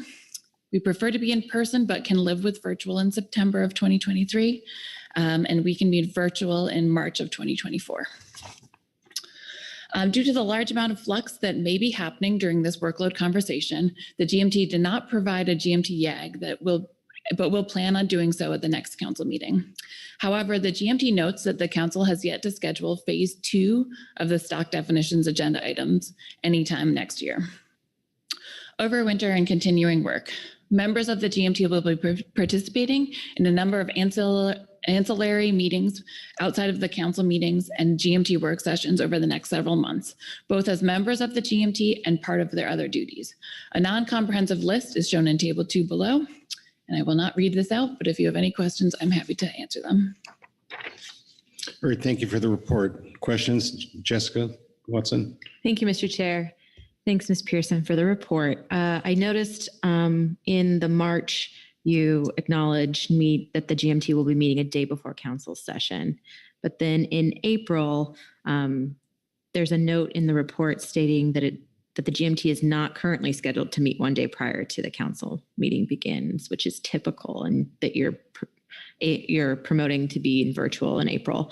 Does the GMT feel that based on this current workload planned for the April agenda, that day before is not needed or not preferred? Through the chair, thank you, Ms. Watson. That is correct. The GMT did discuss that, and we decided that the extra additional day was not necessary. Go ahead, Jessica. You have another question? Yes, thank you, Mr. Chair. One additional question. I noticed that the GMT talks about the potential adjustment of moving the administrative items that occur in April on Monday, April 3rd, specifically the council and process efficiencies and equity and environmental justice later in the week. Can you please elaborate a little bit more on that GMT recommendation? Through the chair, Ms. Watson. So that was the part that I've amended. It does not stand true with the newest revised agenda. Thank you. All right, further questions of the team? Thank you very much. We'll stay with Grantfish and go to the GAP report, which I know was just recently submitted. Susan, I see that you're online. Yes, I am. Good morning, Mr. Chair. Good morning. Good morning, Mr. Chair and council members. For the record, my name is Susan Chambers. I'm chair of the GAP, and I will be reading from C10A Supplemental GAP Report 1. The Groundfish Advisory Panel reviewed the documents under this agenda item and offers the following comments and suggestions. Regarding the March 2023 council meeting and referencing the draft council meeting agenda, the GAP hopes any potential designation, any potential designation document regarding the proposed Chumash sanctuary overlaps the March or April agenda, so the council and its advisory bodies have the opportunity to provide input to the council on this important issue, perhaps under C.1, Office of National Marine Sanctuaries update. As we heard under agenda item C4, the Chumash Sanctuary Situation Summary, designation documents may be forthcoming. A comment period that overlaps the March or April council meeting will be helpful in providing comments to the council and perhaps the council generating comments to the Office of National Marine Sanctuaries. Additionally, the GAP suggests adding a halibut catch sharing plan scoping item to the March GAP agenda. We will talk about that below as well. As noted in our agenda item FE.1.A supplemental GAP report regarding the halibut catch sharing plan, the GAP would like to begin scoping this in March, scheduled in the GAP, but not the council, so as to better inform the council when it begins formally scoping catch sharing plan changes in June. Regarding the April council meeting and the draft council meeting agenda, the GAP is currently scheduled to meet virtually. The GAP agrees with this in light of recent action on the gear switching agenda item. That is, a preliminary preferred alternative was not chosen at this meeting and will be selected in June. However, the GAP believes it would be helpful to have a gear switching alternatives check-in agenda item in April to provide additional information on the scope of the analysis prior to the June meeting. Future council meetings and year at a glance. Referencing the preliminary year at a glance schedule, the GAP suggests the following. 1, unshading the halibut catch sharing plan agenda item for June, September, and November. As noted above, the GAP could begin scoping in March, internally only, and better prepare information to inform the council discussion beginning in June. This is an important issue to the recreational fishermen on the GAP. Number 2, unshading the marine planning agenda item for March, June, and September. Marine planning issues, including both aquaculture and offshore renewable energy, will continue to intersect with fisheries management concerns over the next year. Some of these include a potential final environmental impact statement for aquaculture opportunity areas, new leases for offshore wind in California, and work on their respective site assessment plans, pending identification of wind energy areas and subsequent lease areas in Oregon, etc. Given the council's significant engagement on these issues, it seems clear the council, through the Marine Planning Committee, should remain involved as these processes move forward. Number 3, adding a shaded placeholder to the November 2023 agenda for adopting stock assessments. Past actions have indicated it is beneficial to include a placeholder in November for adoption of stock assessments that require more time to finalize outstanding issues. And number 4, retaining the tier program fixed gear efficiency measures on the groundfish workload and new management measures item in March. Measures under that item include 1, allowing a fourth permit on a vessel, 2, allowing longline endorsed permits to use pots, specifically slinky pots, and 3, providing for a trip limit per tiered permit held on a fishing trip. And Mr. Chair, that concludes our GAP report. I'm happy to take any questions. All right, thank you very much, Susan. Looking for any questions on the report. And I'm not seeing any hands. Thank you very much, Susan. Thank you. We'll switch to highly migratory species. Mike Conroy with the advisory subpanel report.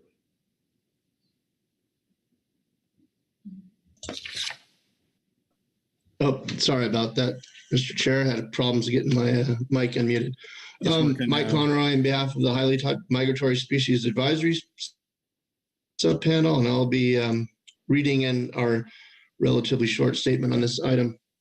The HMSAS recommends the Council unshade the Marine Planning Committee agenda in the preliminary year-at-a-glance summary for March.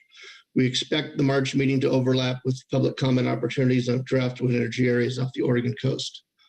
We recommend the shaded June item on swordfish management and monitoring plan workshop planning be moved to the March meeting and combined with EFP criteria.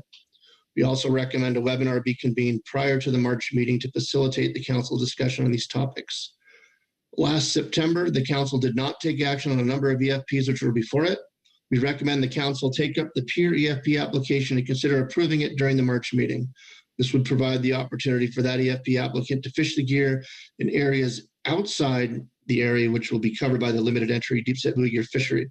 This would allow them to utilize the gear in 2023 as opposed to having to wait until later and assist in gathering of additional data sets. Thanks. All right, thank you, Mike. Are there questions on the advisory subpanel report? Krista Svensson. Yeah, thank you, Mr. Chair. Mike, so you've got two pieces in there in terms of March. The first one being the workshop in March, and just hoping for a little bit of clarity on why you feel that it is necessary to be in March, which is already overly full, as opposed to keeping it in June. And then the second one that is really tied to that question, I think, is the peer EFP, which you're also recommending for March. I don't think, well, maybe you guys think of that as a standalone item, but just how you see that fitting into the picture, should we want to make a decision on that in March to give them that time? Yeah, through the chair, thanks for the questions, Krista. With regard to moving the workshop to March, we felt that that would align well, and the EFP criteria could feed into that and help design that.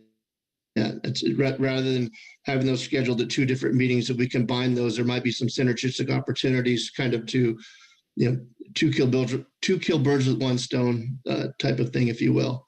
With regard to the peer EFP and moving that forward for consideration in March, this is informed by the length of time that peer has been involved in this fishery, the fact that they have long-standing and success in prosecuting this, and if we can get them on the water in 2023 as opposed to having to wait till June, and then with the likelihood that they won't be able to operate with that in 2023, we felt that would facilitate that and make that sort of helpful for all involved. Krista? Thank you for your explanation on both of those. Just looking at the March agenda item, we've got NIMS report, international issues and EFP criteria. Are you suggesting we would put it under the EFP's criteria, or are you actually asking for separate agenda item on that one? I just need clarity on that. Thanks. Or where you would be wanting. Through the chair, combining the two. So rather than having them being two set, sorry about that. I stepped on you.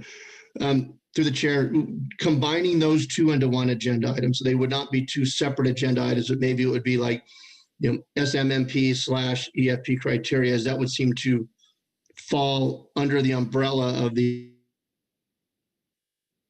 SMMP broadly. Okay, thank you. That was helpful. All All right, any other questions on the advisory subpanel? All right, thank you very much, Mike. We'll go to the team here, HMSMT, Katie Pearson. Oh, I'm sorry. Jessica? No. Someone's in my ear here. Who is presenting the HMSMT report? Hey, Mark, I think that's Amber Rhodes, but she got kicked off. I'm not sure if she's able to be a panelist or on mute. Oh, Chris has got her in. Okay, so she should be on. Amber Rhodes. Amber, are you with us? Yes, can you hear me? Yes, please go ahead. Okay. Let's see, I just migrated away from the report trying to get back in here, so let me get back to that. We can hear you, go ahead. Okay. So I'm Amber Rhodes. I'll be reading Supplemental HMSMT Report 1. The team discussed the March agenda and future year at a glance. These were the versions that were available before the most recent updated versions have come out. We have a table in our report, and that summarizes the management team's recommendation for scheduling council agenda items for the meetings in 2023. The team has indicated that proposed items for removal are noted with strike-throughs, and we've moved some things as shaded items in that table. And then we offered the following comments and recommendations for council consideration. It's the management team's understanding that the work under the biennial management cycle was completed at this November meeting, and there is no need for that agenda item on the March meeting.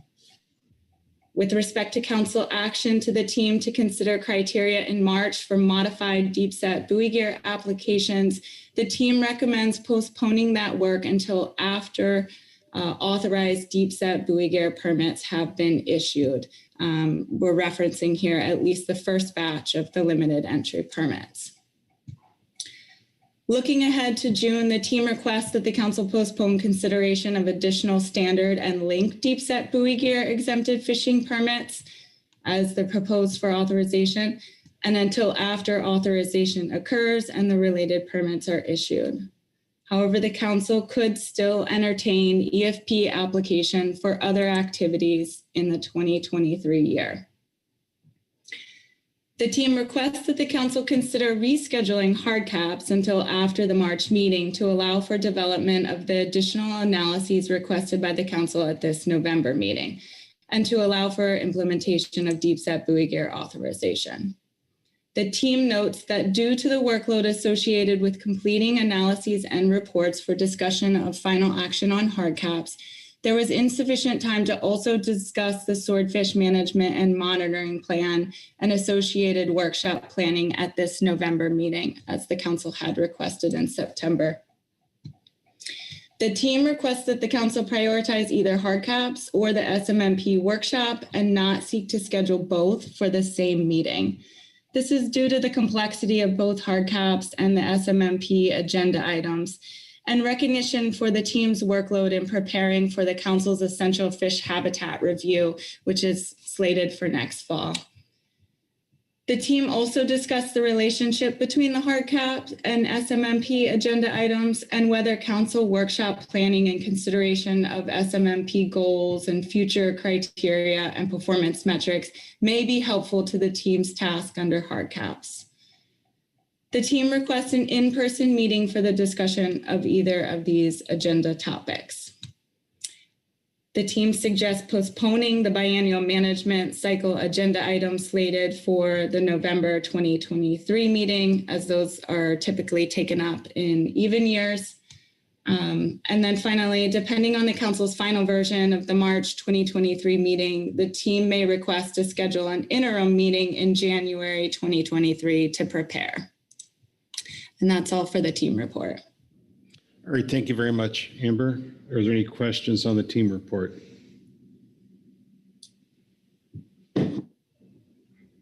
John Ugoretz. Thanks, and thanks, Amber, for the report. I do have a question regarding the workshop planning.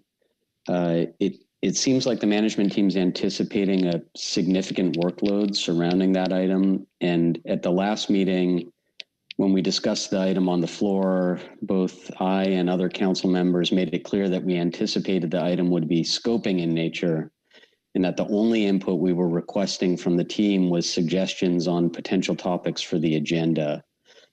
It seems like the team's impression is that providing this brief input is a significant workload, and I'm trying to better understand that. Sure. Thanks, Council Chair, Mr. Ugoretz, for the question. I don't think it is that the team anticipates the topic being a significant workload from an analytical perspective or a prep perspective, but rather that it takes a considerable amount of meeting time to discuss the SMMP, and usually we'd seek to meet with the AS on such discussions. And so just making sure that we have enough meeting time and the right meeting format to do that.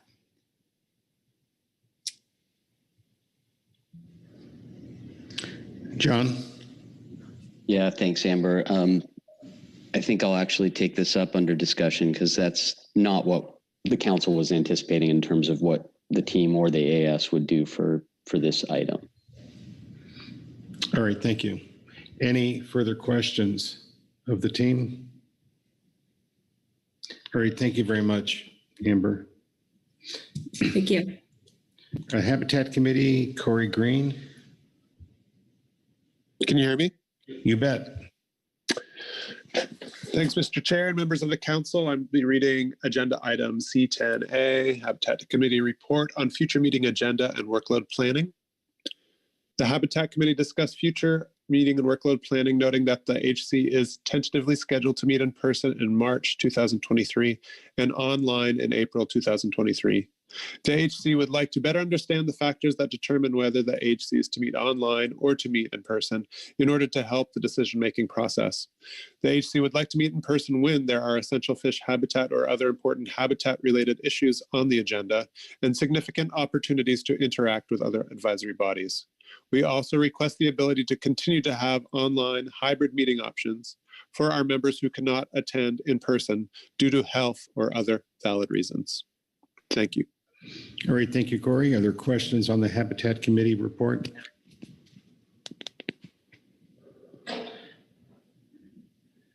Thank you very much, Corey.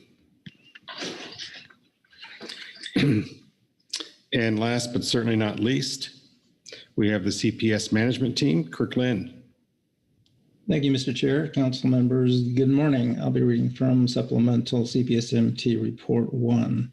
The CPSMT reviewed the draft proposed Pacific Fishery Management Council meeting agenda for March 2023 and April 2023, as well as the Pacific Council Workload Planning Preliminary Year at a Glance, or YAG summary. The team offers the following for council consideration. CPSMT winter meeting. The team will hold a winter meeting from January 24th to 26th, 2023 to discuss essential fish habitat action. Additional future council agenda items, including the Fishery Management Plan housekeeping amendment, may be taken up at the winter meeting. Sardine methodology review. The team looks forward to this workshop, currently scheduled for February 21st through 23rd, 2023, and recommends it be available to remote participants.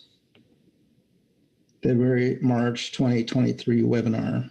The team will schedule a February or March webinar to discuss ecosystem agenda items and other topics scheduled for the March 2023 council meeting as needed. April 2023 council meeting.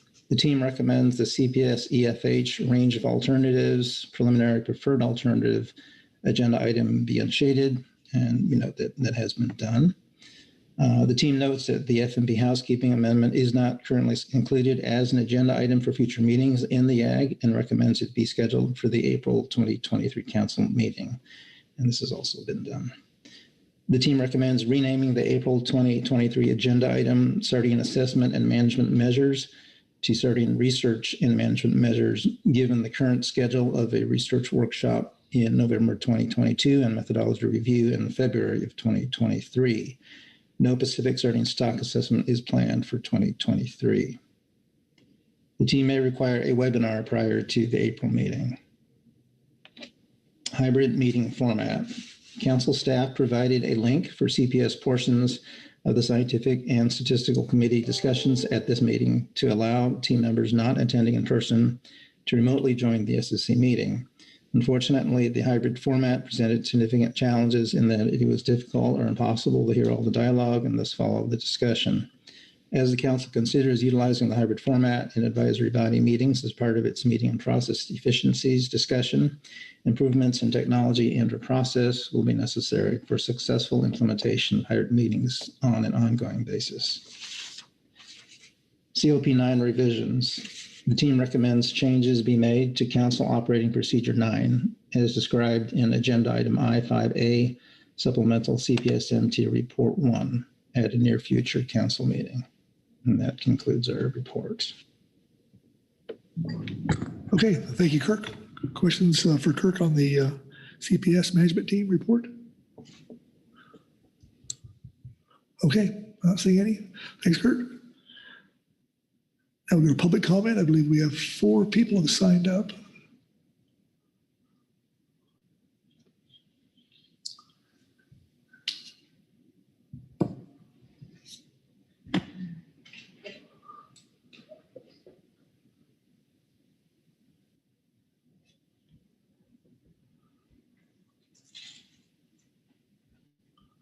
Okay, there we go.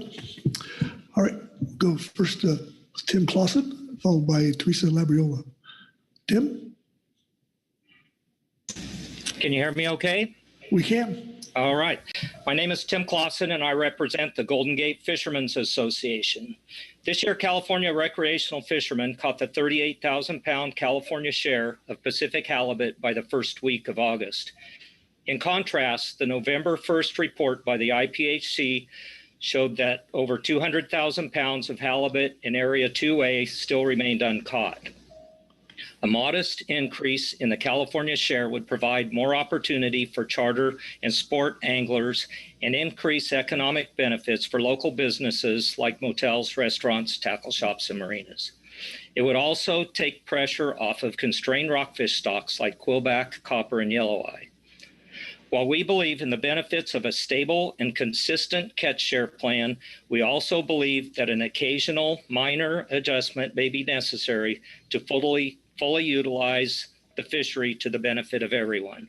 Therefore, we support the GAP recommendation to place the Area 2A Pacific Halibut Catch Share Plan on the council agenda for June, September, and November 2023. Thank you. Thank you, Tim. Questions for Tim on his testimony? Okay, not seeing any. Next up will be Teresa Labriola, followed by Scott Albers. Teresa? Good morning, Vice Chair Pettinger. I am Teresa Labriola, representing Wild Oceans. And just a couple of comments this morning on highly migratory species. In September, you endorsed the idea of hosting a workshop to discuss and define the future of the Pacific swordfish fishery, and tasked your advisors with taking some time at this meeting to begin to flesh out that workshop and to provide some input and advice on it. In preparation, I submitted a letter under Workload Planning outlining our ideas for a workshop, which can help achieve the goals of the Swordfish Management and Monitoring Plan. It focused specifically on a topic we thought may have broad public support and narrow scope. Let me give you a brief summary of this idea. Given the exponential growth of deep-set buoy gear and linked buoy gear and the interest in testing variations, I suggested a workshop focused on buoy gear innovation. The first part would focus on exempted fishing permit parameters. This is a topic that the council scheduled for their March agenda item. And if this workshop were held before the March meeting, it would wrap in very nicely. Participants would be asked to bring suggestions and an open mind for discussing application parameters, including but not limited to qualifications, gear modifications, monitoring, and geography. The second part of a buoy gear innovation workshop could focus on performance criteria. Participants would identify guiding criteria for buoy gear, such as bycatch reduction, and the indicators that can help us judge whether buoy gear is achieving these criteria. So we'd look at the existing buoy gear fishery and what's working in it, and then discuss whether these same criteria or others should apply when considering extended deep set buoy gear. A buoy gear innovation workshop would provide a prime opportunity for public input and cooperation and progress towards testing deep set buoy gear variations, which we've seen a lot of interest in, and adopting new sustainable fishing gear. I was a little disappointed that at this meeting, neither the advisory subpanel or management team had the time or took the time to discuss this workshop and our letter and provide the council with the advice that it sought. I think there is a really good opportunity here to find ways to move forward. For us, Gear Innovation is about finding long-term sustainable fishing opportunities, and a workshop focused on buoy gear innovation, including input parameters and gear performance criteria, could help us define our objectives for buoy gear innovation and objectively evaluate EFP applications and outcomes. Turning to a linked topic, I urge the council to keep the exempted fishing permit criteria agenda on its March schedule. You have 5 outstanding applications for extended versions of linked buoy gear and deep set buoy gear. I'll reference specifically, as the advisory subpanel did, the PEER application for testing extended linked buoy gear in waters further offshore than traditional gear and where the majority of our current activity has been. It's also focused on using boats and expertise found in the drift gill net fishery. This innovation's been widely supported. Buoy gear innovation and then also extended buoy gear has been widely supported and can provide new opportunities for fishermen not currently participating in the buoy gear fishery. I would not support the team's recommendation to postpone this EFP criteria or extended linked buoy gear applications further down the line. Finally, I want to thank the council for its discussion on hard caps during this meeting and support final action as soon as the Regulatory Impact Review and Regulatory Flexibility Act analyses are completed. If this cannot be completed until June, I suggest you consider a March check-in to receive the additional analytical analyses recommended by the SSC, which were in your motion and which are separate from the RIR RFA analyses. Thank you, and I'm happy to take any questions. Thank you, Teresa. Questions for Teresa? Jessica? Thank you, Mr. Vice Chair. Thanks, Teresa, for your testimony. Can you please elaborate to me the difference that you're seeing between the EFP criteria as you're discussing and this buoy gear innovation workshop? It seems like there may be some similar components in those two. So can you just please elaborate more on where the differences you're seeing between the two? Thank you, and thank you, Vice Chair Pettinger. I think that the first part of a buoy gear innovation workshop, as I call it, is very similar to what the council's calling the exempted fishing permit criteria the council is scheduled to discuss in March. So I think they actually overlap pretty similarly. It's the second part that is not on the council agenda, but which I think is imperative to helping potential applicants know what the council is looking for from new gear, and for the council to then evaluate that results of EFP results in the future. Jess? Thank you, Mr. Vice Chair. One follow-up question. You said the second part is allowing applicants to know what the criteria and performance metrics would be.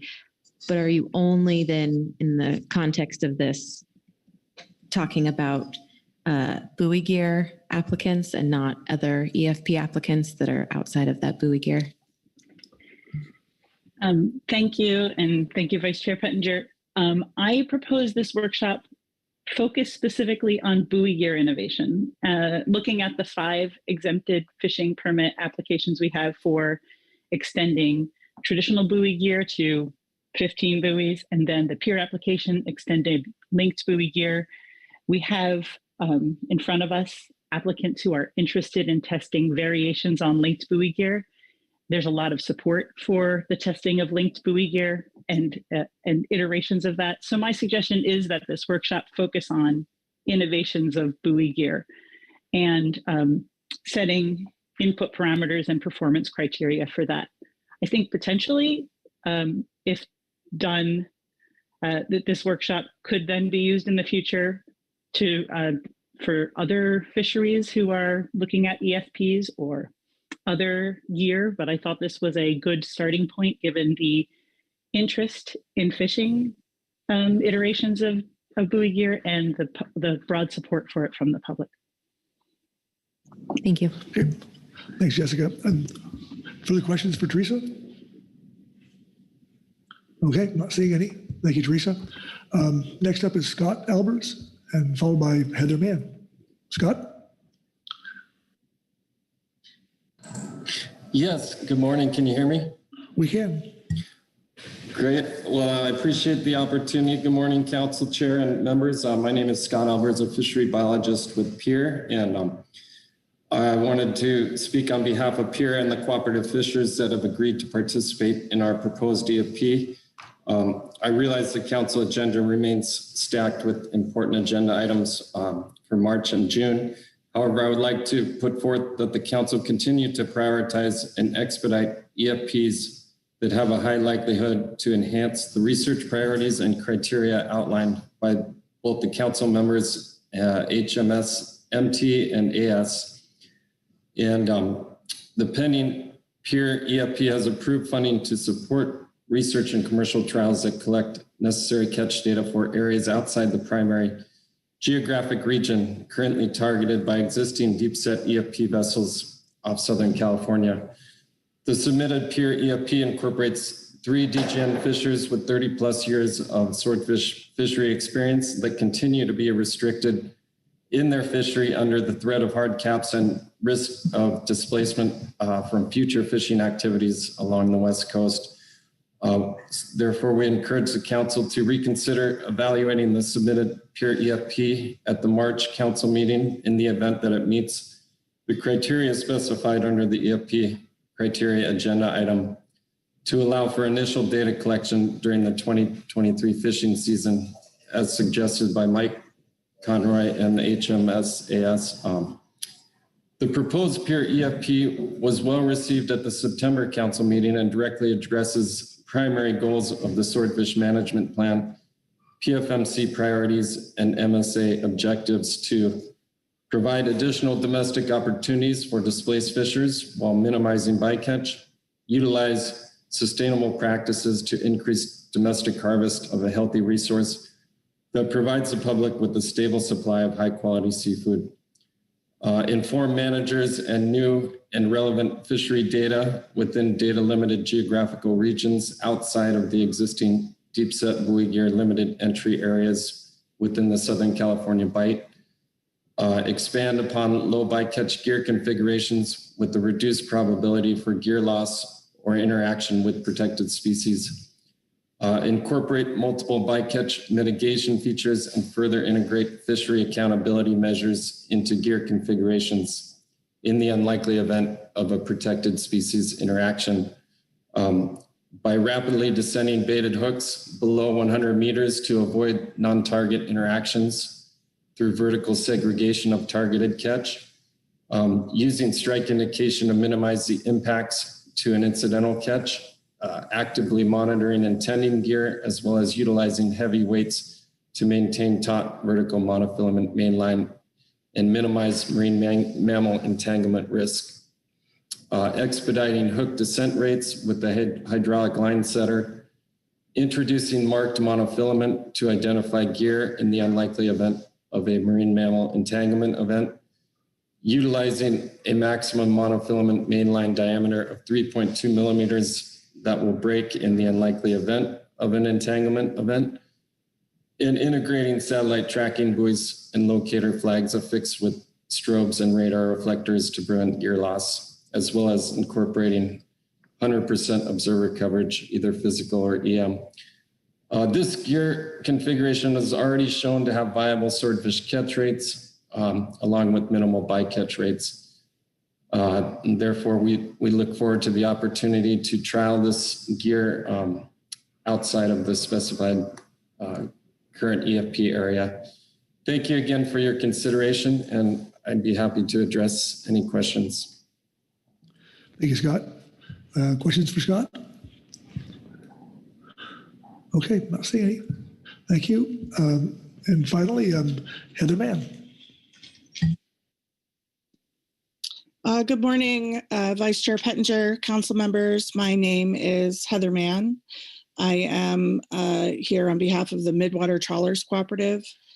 I am also helping to coordinate a very large coalition of organizations and individuals who are involved with offshore wind energy development.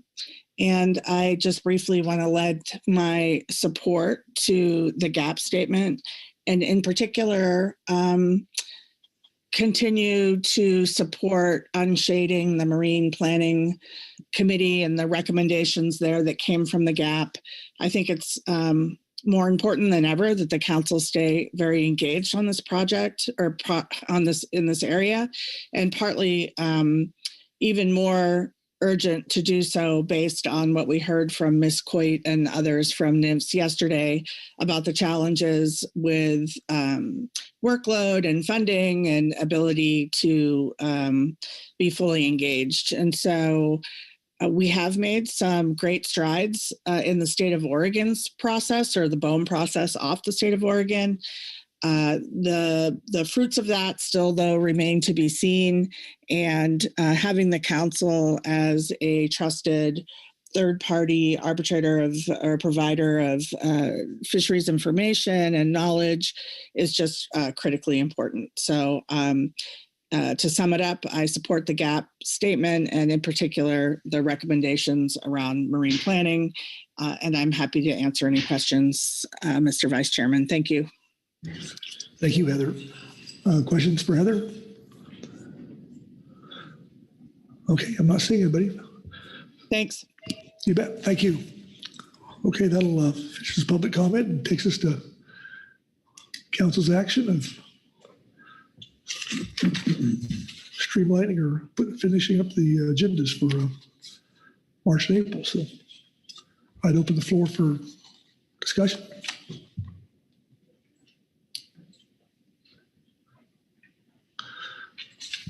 Jessica Waters. Thank you, Mr. Vice Chair. I'll start the discussion just based on the testimony we just heard from Ms. Mann, as well as in the AB reports with regards to marine planning for March, potentially considering adding that to the agenda, given where that process for offshore wind development is, specifically in Oregon, but just in general, those issues that are coming up and how we've heard support to have council's AB's voice and the council's voice heard in this process. Thank you. Phil Anderson. Just offer my support for what Jessica just said. Given what's at stake here for the fishing industry relative to wind development, I just think this council needs to stay on top of it, keep looking for ways that we can engage in assisting the fishing industry and ensuring that we continue to have the ability to assess our stocks and maintain healthy resources along the West Coast. Thanks. Thank you, Phil. Anyone else?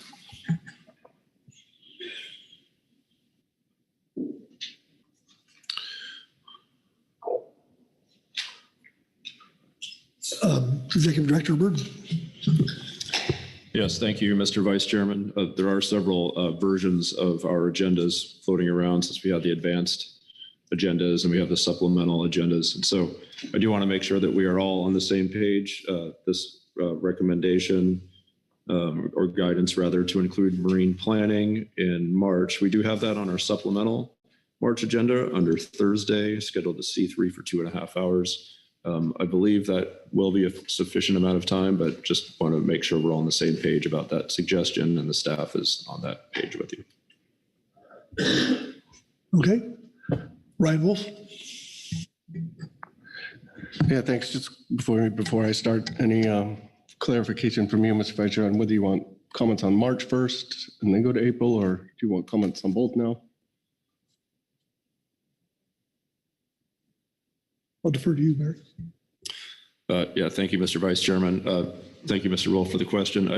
I appreciate the question, and I think it is at your discretion, but the way my mind works is to first think about the big picture and how things will flow throughout the year, and then how March and April take some time in getting us to achieve that picture, if that makes sense. So that would be my ordering of things, is to look at the year and how it shapes out, and then how March and April help us get through there, if that makes sense to you. Okay.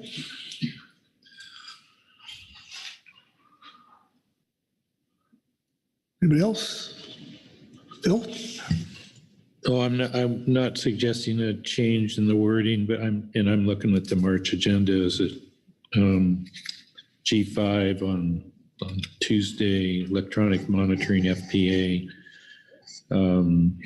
We have both the amendments to the regulations there, but we're also tracking the user manual and potential changes to it. We just want to keep the council informed and get your opinions, as well as our advisory entities on changes to that. So just wanted to make sure that there was enough room there. The 2 hours is plenty, but just wanted to make sure there was enough room to look at both. Thanks, Phil. John Ugertz? Oh. Thanks, Mr. Vice Chair. Speaking to a different topic, so I don't know if someone has a response to the last comment. Yeah, Ryan?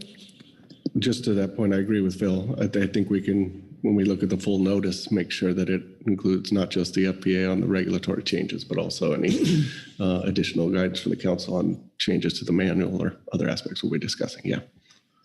Thank you, Ryan. Okay, John. So I wanted to speak to highly migratory species items. The team made some suggestions to remove some items from March, specifically the EFP criteria, and move that to a later meeting. They also suggested that the workshop planning and hard caps shouldn't be at the same meeting. Of course, I voiced my support for hard caps being sooner than June. I understand NIMS workload issues. I like the idea of a check-in on hard caps in March if there's time for it. And I do think that EFPs could move later. I definitely agree with the team that we shouldn't be looking at modifying deep set buoy gear prior to the authorization that we've worked so hard to get to. And that considering modifications at some point after the first limited entry permits are issued makes sense. I did hear the advisory subpanel and a couple public comments referring to the pier EFP and the fact that it operates outside the area fished by current EFP participants. But honestly, we don't know where limited entry permit participants are going to fish or the open access permit participants. And I just think that all of that needs to be considered before we go into these new suggestions for deep set buoy gear. So my recommendation would be move all of the swordfish monitoring management plan, workshop planning, including EFPs, which we intended to include in that workshop, have some general scoping in June as it currently sits, have a DGN hard cap check-in to hear the results of the recommended analysis that the Scientific and Statistical Committee made in March,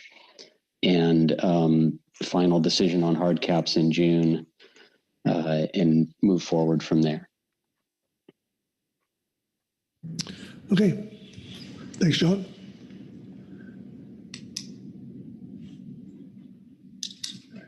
That's it. Oh, right. Thanks, Mr. Vice Chair.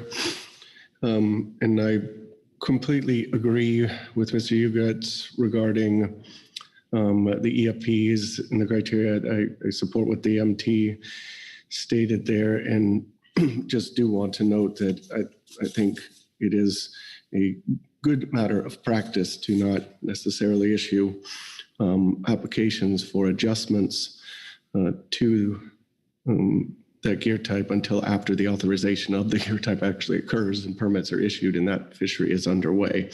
So I'd support those points. However, I'm still very concerned about doing anything related to hard caps in March. I do not think that, I mean, if the council chooses to schedule a check-in, I want it clearly understood that it is highly possible there will be no additional information to present at that time.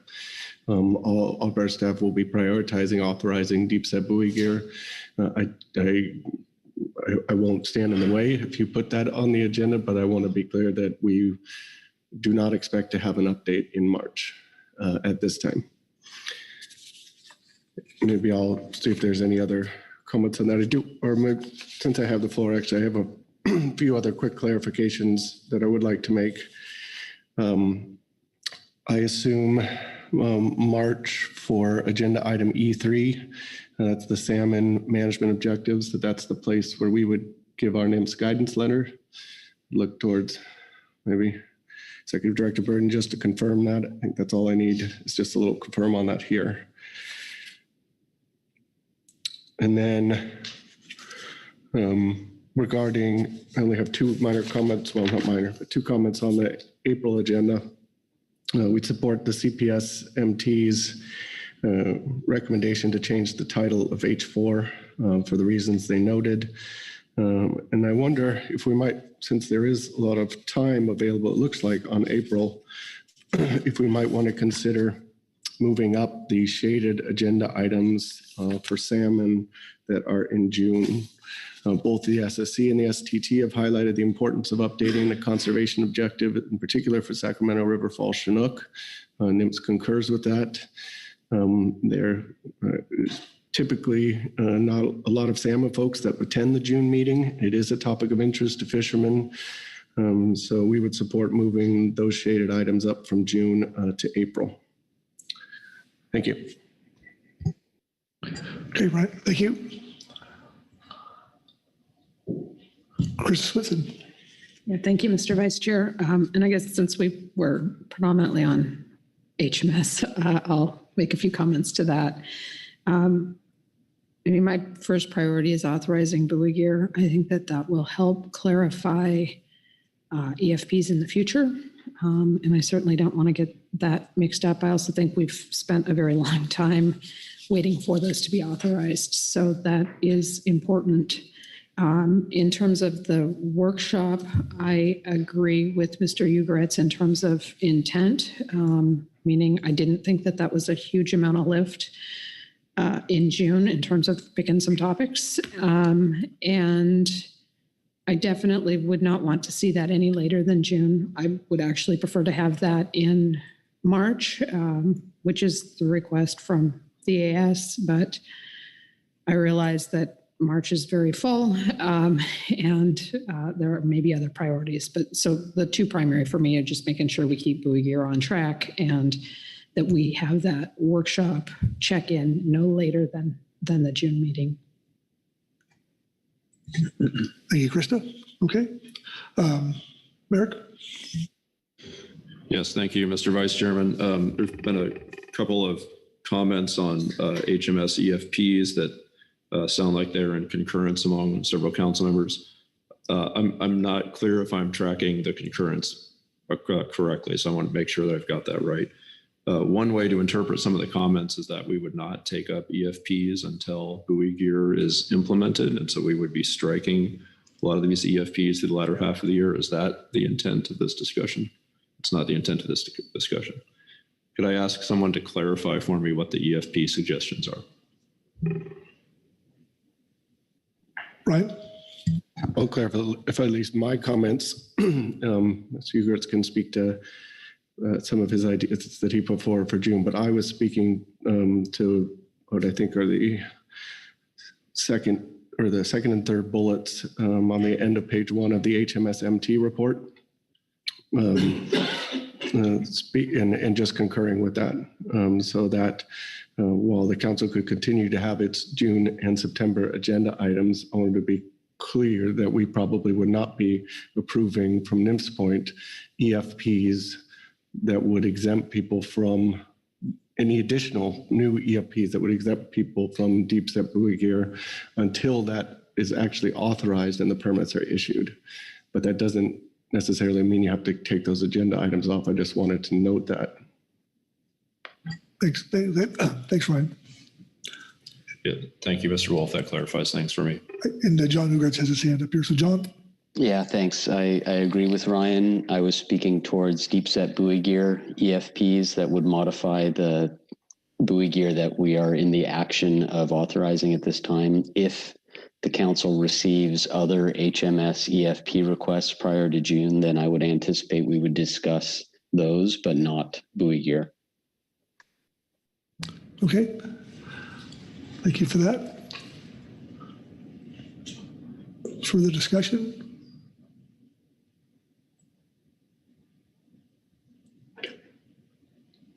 Kelly? Thank you, Vice Chair Pettinger. Just a staff comment in regards to Mr. Wolf's recommendation to move up the salmon items from June to April. I think we might have some workload concerns with that proposal, given that it is in the heart of the salmon season setting process. Just curious if your staff had any thoughts about that when making that recommendation.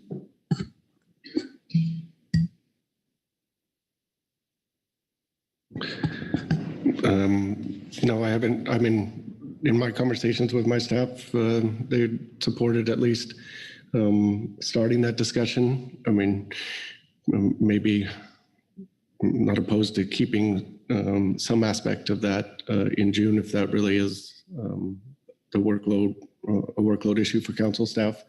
But maybe there's a way to, and maybe you could do it under E4 already in April and just expand that time frame a little bit to see if there is any discussion on approach, on methods. I don't know if a work group needs to be formed or some at least council discussion while we have the salmon folks there, probably in April, that would help us prepare to move forward with those items, since both the SSC and the STT have recommended it, and NIPS supports that. But I'm open to the process. Thank you, Vice Chair Pettinger. Mr. Wolf, I think that makes good sense to me. So we would just characterize the E4 agenda item in April to also include planning in support of those June items. What are the necessary steps that need to occur before we get to the June meeting? Thank you. Thank you, Kelly. Ryan? Marcy Remco? Yeah, thank you, Mr. Vice Chair. Hearing that discussion puts me at ease. Thank you. I do have a question, though, on the salmon items that we are speaking of to put on the E4 discussion list. The shaded items, as I see them, include both the Sac Fall and Klamath Fall Conservation Objective Review and the Sac Fall Age Structured Assessment. I know in the discussions that I've had on the topics of late, it's really been focused on the Conservation Objective Review, and nothing that I'm aware of is really in the works on the age structured assessment. I believe there's a postdoc that may be doing some work, but I'm not aware that it's ripe for discussion yet. So maybe you can clarify exactly what we want on that list. Thank you. Right. Yeah, thank you, Mr. Merkel, for the question. I was speaking to the conservation objectives. Thanks. Okay, thanks, Ryan. Okay.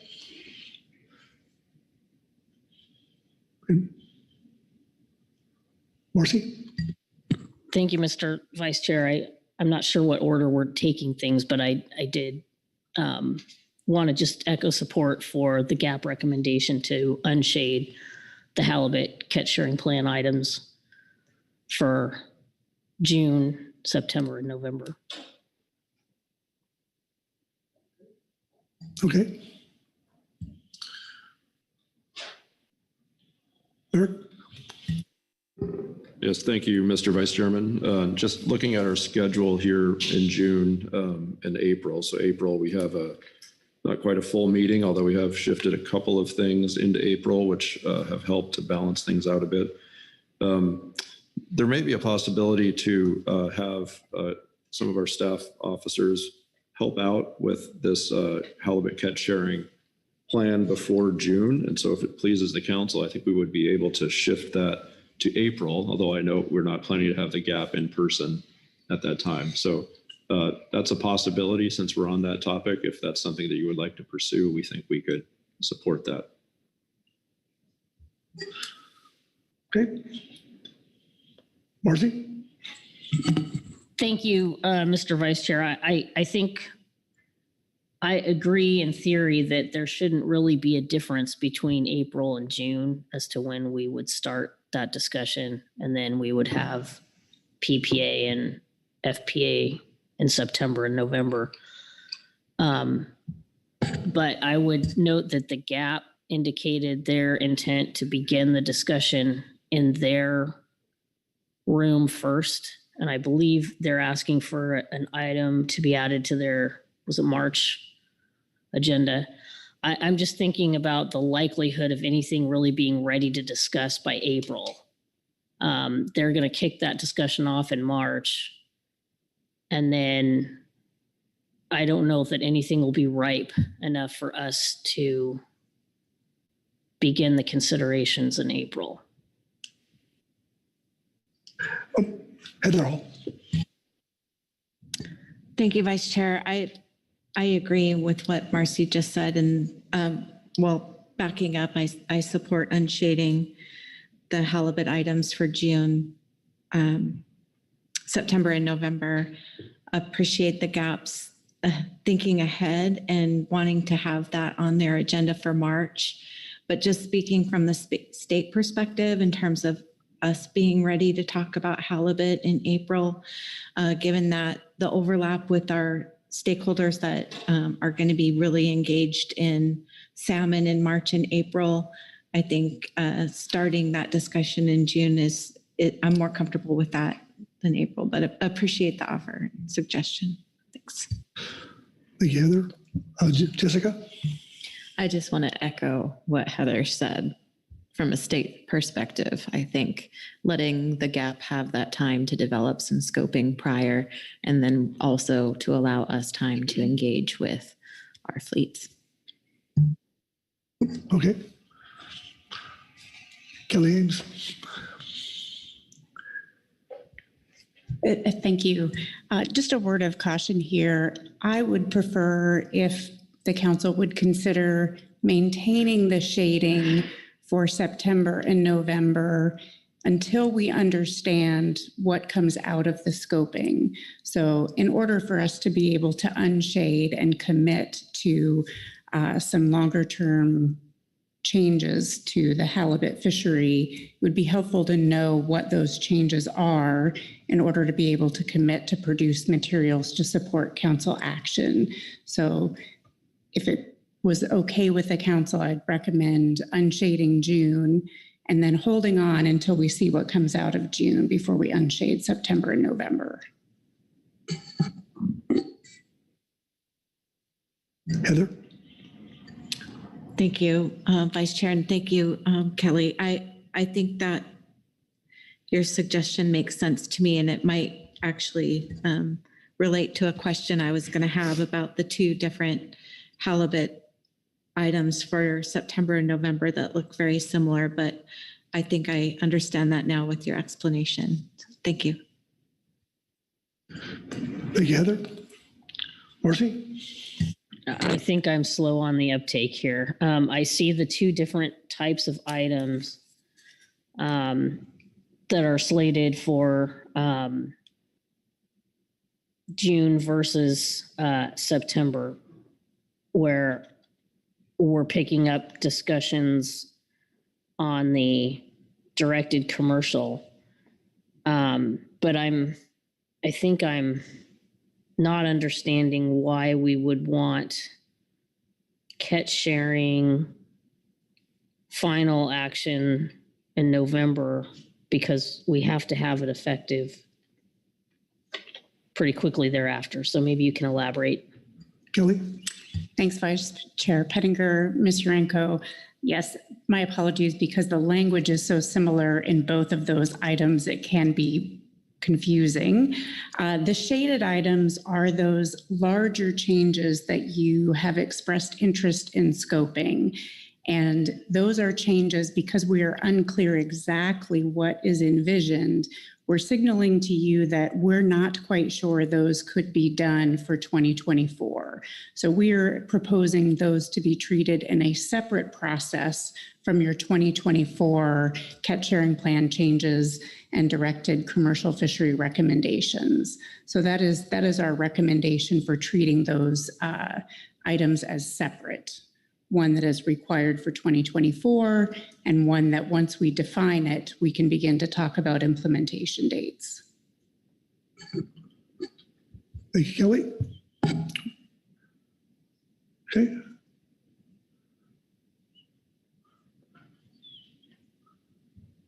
Merrick, how are we doing here? I think we're doing pretty well, Mr. Vice Chairman. I did want to raise one more point, but I'm happy to pause if there are more thoughts or comments about this agenda and the discussion. I have a comment that may trigger more discussion, but I'm happy to defer to others for the moment. Okay. Well, I'm not seeing any hands, so. Okay, well, I did want to orient the council then to our April meeting plan and stress again that because of the COVID situation and our scramble to put together a hotel contract and a plan for in-person versus remote advisory bodies, the way we've scheduled the agenda is very salmon heavy, of course, and we've also added some CPS matters. So we would have the salmon bodies there in person, have the CPS bodies there in person. Something that happens very rarely is that we do not have groundfish bodies in person. So that is the plan for April. On April, we have this matter of sablefish gear switching check-in. And had that continued to be a PPA, I think we would have been hard pressed to keep the gap remote. And so we were trying to envision how we would make that happen, and we would have found a way. But with the plan now to have the gap be remote, I think it's important that we all be very clear that the intention of the sablefish gear switching check-in is not to add anything new or to deliberate on any fashion. It's really a matter of clarifying what was done here this week, and have Jim and Jesse come back and ask you to help clarify their interpretation where it's necessary. If it's beyond that, I would anticipate the GAP will want to be in person and to start having discussions. So I put that out there. I don't want to sound like I want to minimize your desire to discuss, but I think it's important that if we are not going to have the GAP in person, that we retain some solid boundaries on that agenda item.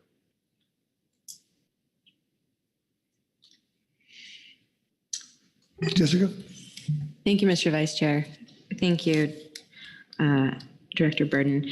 Am I understanding correctly with that characterization then that there would be no alteration to any sub-options under that agenda item, removal or additions? I believe that would be appropriate. And so what we would be looking for is to have Jim and Jesse come back to you and outline their interpretation of what was done here this week and maybe even beforehand, and seek your clarification if your intent was different. Sometimes there's a gray area in getting to your intent, but the intent would be to limit that to shared understanding of what you have done here this week and beforehand. In my mind, that means we stay away from adding or subtracting items like you indicated. Krista? Thank you, Mr. Vice Chair. I appreciate your clarification. I will say I had the desire, based upon the conversation today and conversation with council members afterwards, to reintroduce the concept of 29% with it basically being open. I'll not read the whole motion. And if that cannot happen in April, then it is very likely that I will be reintroducing that concept in June when we are intending to pick PPA. It is not my intention to delay PPA, but I do think that there are a fair number of people that are interested in having the conversation around freezing the footprint and what that might look like. So just wanting to give council staff and the public notice so it doesn't come as a surprise in June or be taken as an intention to delay PPA if we cannot talk about it in April. And it also was the reason why I wanted to introduce that as a motion to reconsider this morning, to give people that opportunity to get the analysis. And again, it's just asking for that to be included within the range of analysis. Okay, Phil? I'm just, well, at least get a little bit of discussion around this notion that in April, we're going to put some handcuffs on ourselves and we're going to have we'll have an opportunity to further review all of the analysis that's been provided up to date. We're going to have some, I don't know exactly what it's going to look like, but we're going to have some additional materials that Jim and Jesse are going to provide us that are going to be informative, I'm sure. And to set this up to where we can't have any kind of a reaction to what we learned from those additional materials is a little concerning to me. And I'm just, I mean, if we're just, well, I'll just leave it there. I'm uncomfortable with the level of limitations that at least we're talking about right now, and our inability to react in a way that hopefully would move us forward and be as prepared as we can be for a PPA in June. But so I'm just expressing that concern about the level of restrictions we're placing on ourselves to react in a reasonable way to new information that we would get as a result of the work that Jim and Jesse do. Mark. Yes, thank you, Mr. Vice Chairman, and thank you, Mr. Anderson, for your comments. It's this very concern is why I've raised this issue. And so as I've consulted with other staff and Ms. Ames about our workload plan and capabilities between now and April, my understanding is that because of several other items that Jim and Jesse are also working on, that we should not anticipate new analysis by April, that at that time they will have had a chance to go through what you've done this week and interpret that information. And so that's why we've been characterizing it as a clarification. I don't anticipate there will be new analysis. It's not my intent to shackle this body. If you want to move forward with making some changes as you see fit, but if that is the desire of the council, we would take a step back and try to figure out how to get the gap to be in person so that they could add some input. Bill? Thanks. If I could just follow up, at least from my chair. We heard a lot of information this week from the public, from the GMT, the GAP. We've received a lot of information from our analysts, and I'm still processing all of that.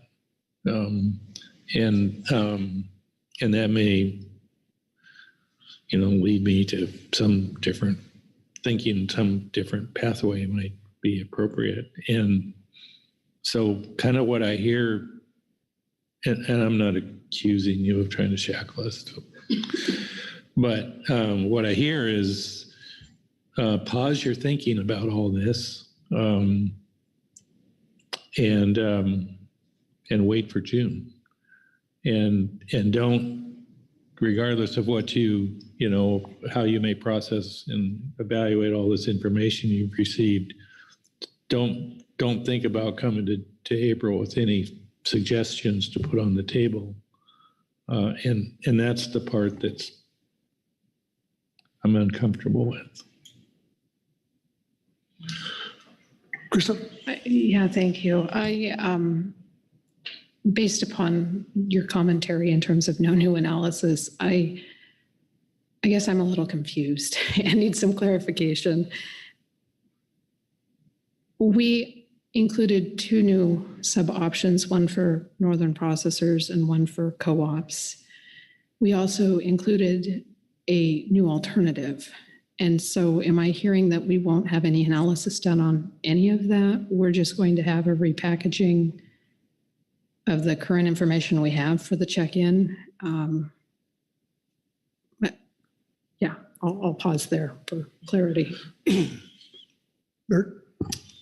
Yeah, thank you, Mr. Vice Chairman, and thank you for the question. And I would invite Ms. Ames to add to my response, especially if I butcher this bit poorly.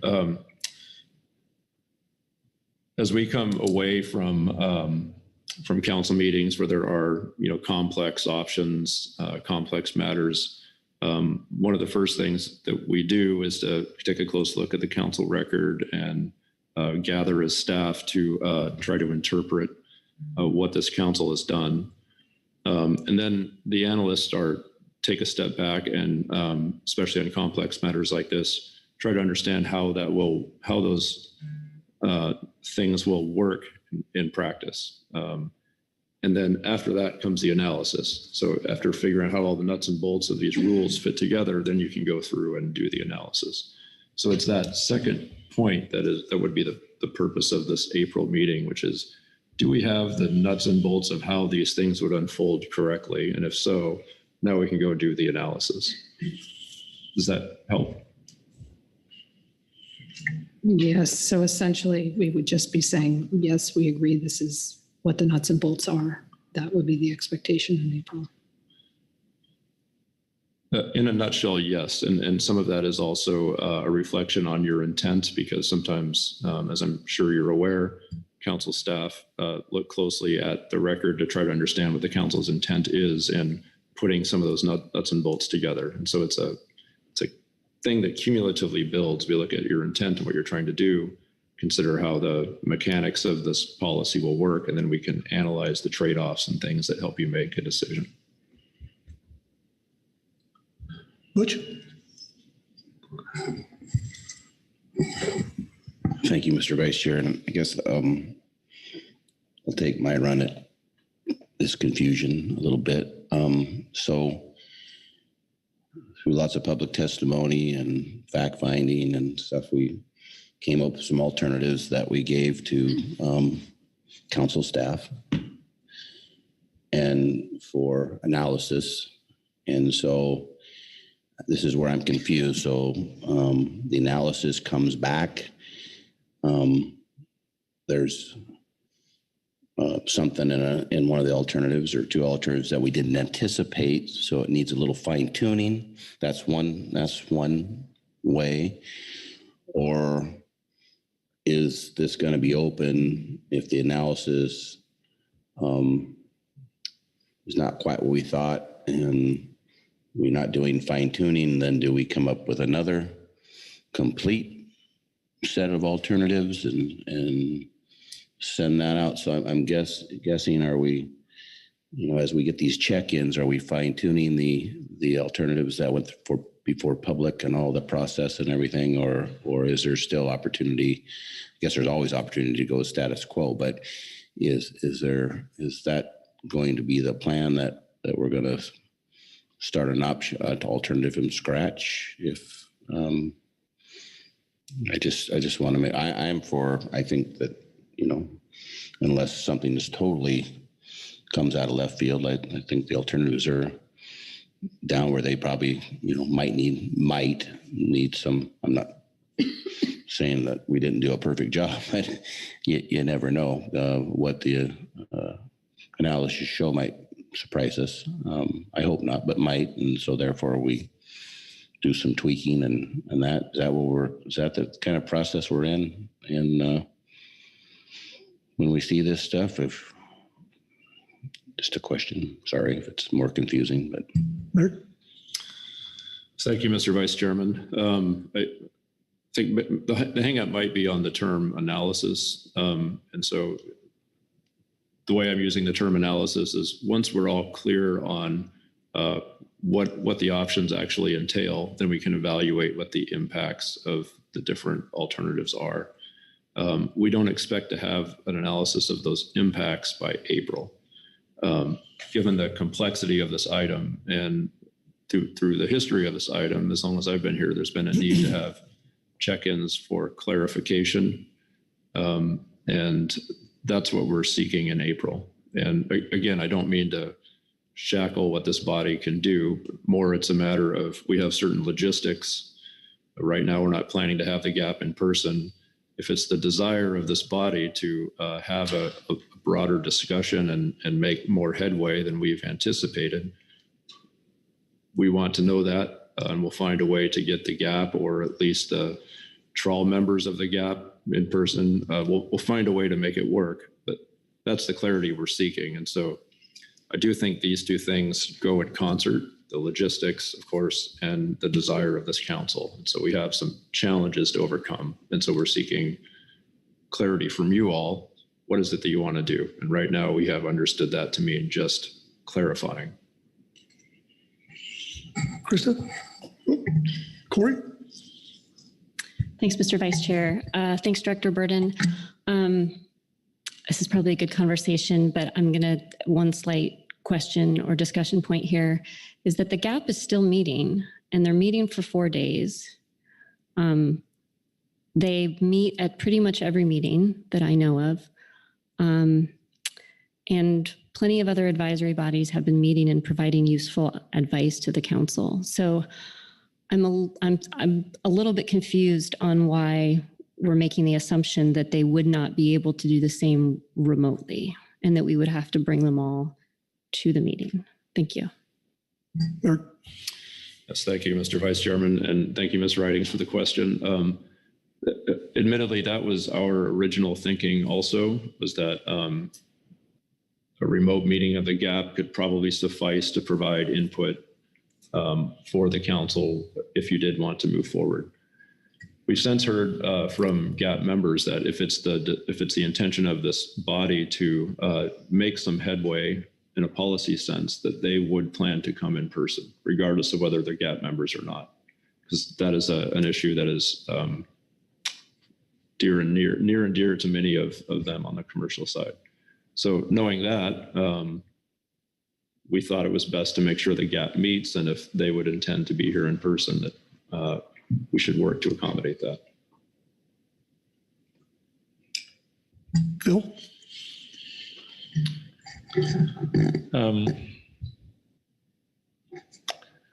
My understanding was that if we were moving forward as we had previously planned to do a PPA in April, that was what was the primary stimulus, if you will, to having the GAP meet in person. And we're not doing that now. And so I'm of the similar mind as Corey in terms of their meeting. We've had lots of virtual meetings over the last 2.5 years. In many cases have proved to be productive. We're not planning to make any final decisions or even preliminary decisions in April. And I guess so I think the situation has changed because of yesterday and the fact that we're not moving forward with PPA. We're just searching for a way here to, if we're going to have gear switching on the agenda and we're going to hear updates, I don't know exactly what that all entails, but to put sideboards on us to preclude us from having any deliberations that might help us move forward toward a PPA perhaps in June, that's the piece that I'm struggling with. So on the gap side, I think they can do some pretty amazing things in a virtual setting as they've proved in the past. And we're not talking about making final decisions or preliminary decisions in April. And I think that changes the dynamic here.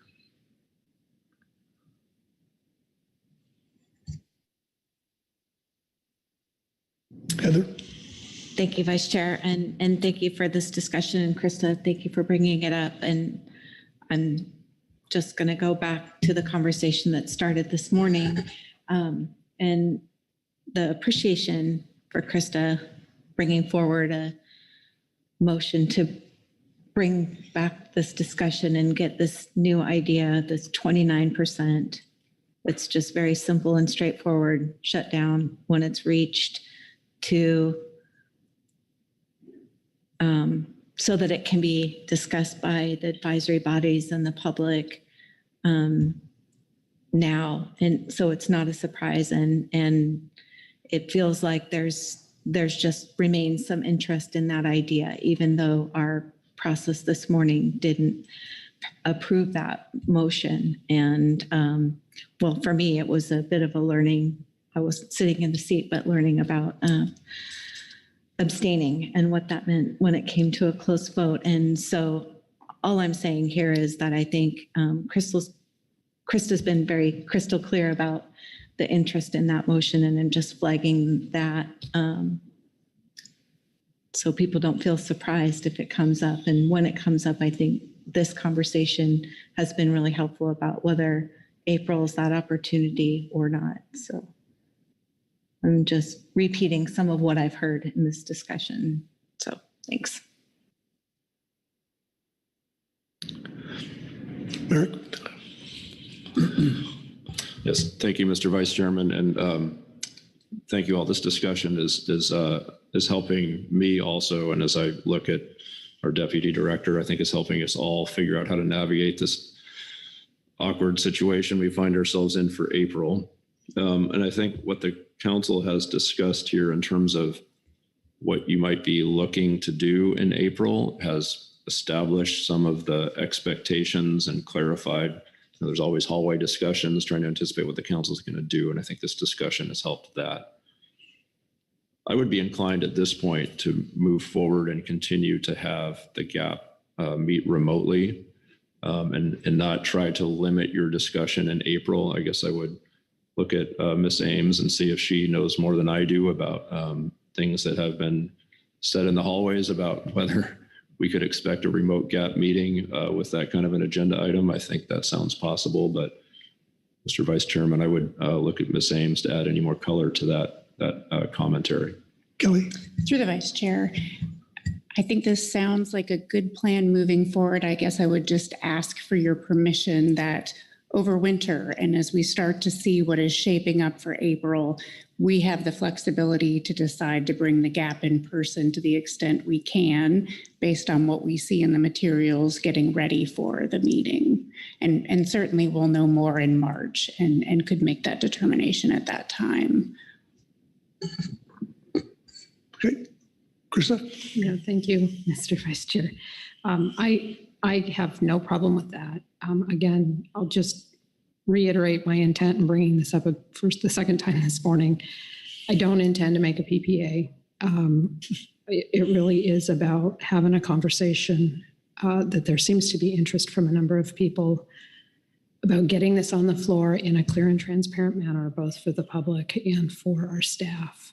and not holding that process up by having to reintroduce it in June. So I'm appreciative. I would say just, and I'm hoping this is a misspeak, but in terms of getting people together, you mentioned making sure the trawlers were there, making sure that the fixed gear folks are also included if we are going to have an in-person, just so that we got everybody that is in the conversation at the table. But other than that, I think that this is an encouraging path that may lead us forward. So thank you. Jessica. Thank you, Mr. Vice Chair.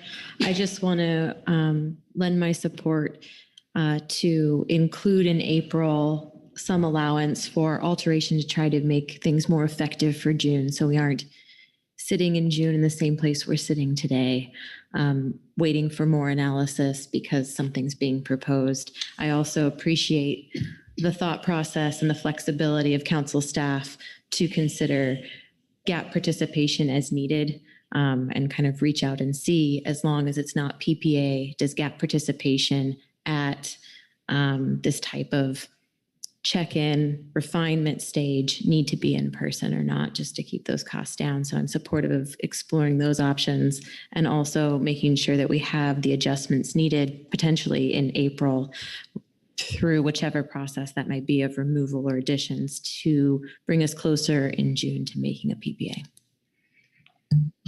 Thanks, Jessica. Marcy? Thank you, Mr. Vice Chair. I have a little bit of hesitation, I think, with Kelly's remarks on letting the agenda item evolve and then make a final determination as to whether in-person versus virtual is more appropriate. I think that because I understood that we deliberately tried to keep April a light groundfish meeting for all sectors of groundfish so that it would minimize the need for in-person.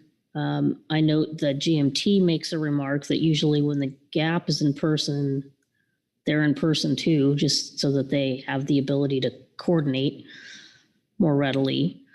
I'm thinking ahead to March 2023, where I see that there's a recommendation for a virtual GMT and gap participation because it's kind of a routine matter because it's I think preliminary management measures and I can't remember what it is for specs, but the point being is it seems that if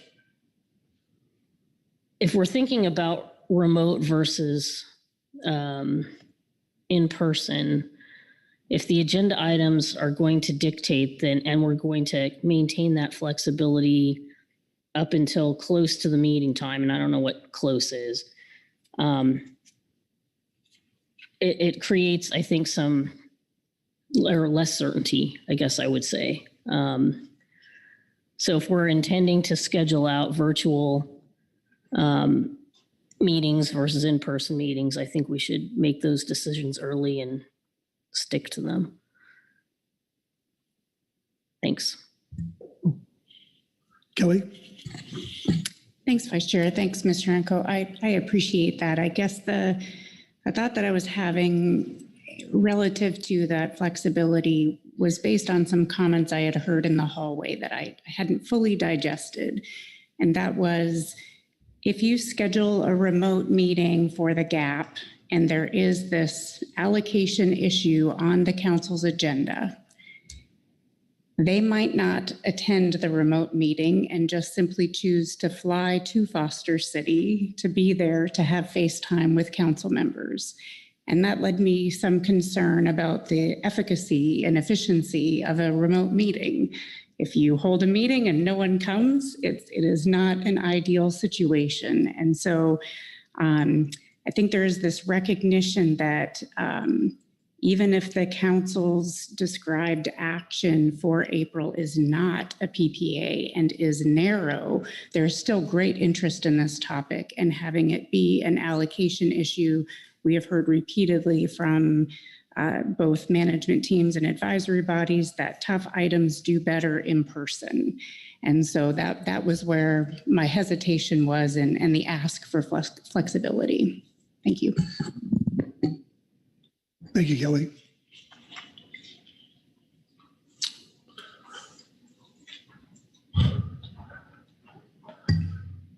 So, Marcy? Thank you, Mr. Vice Chair. Thank you, Kelly. I can appreciate that.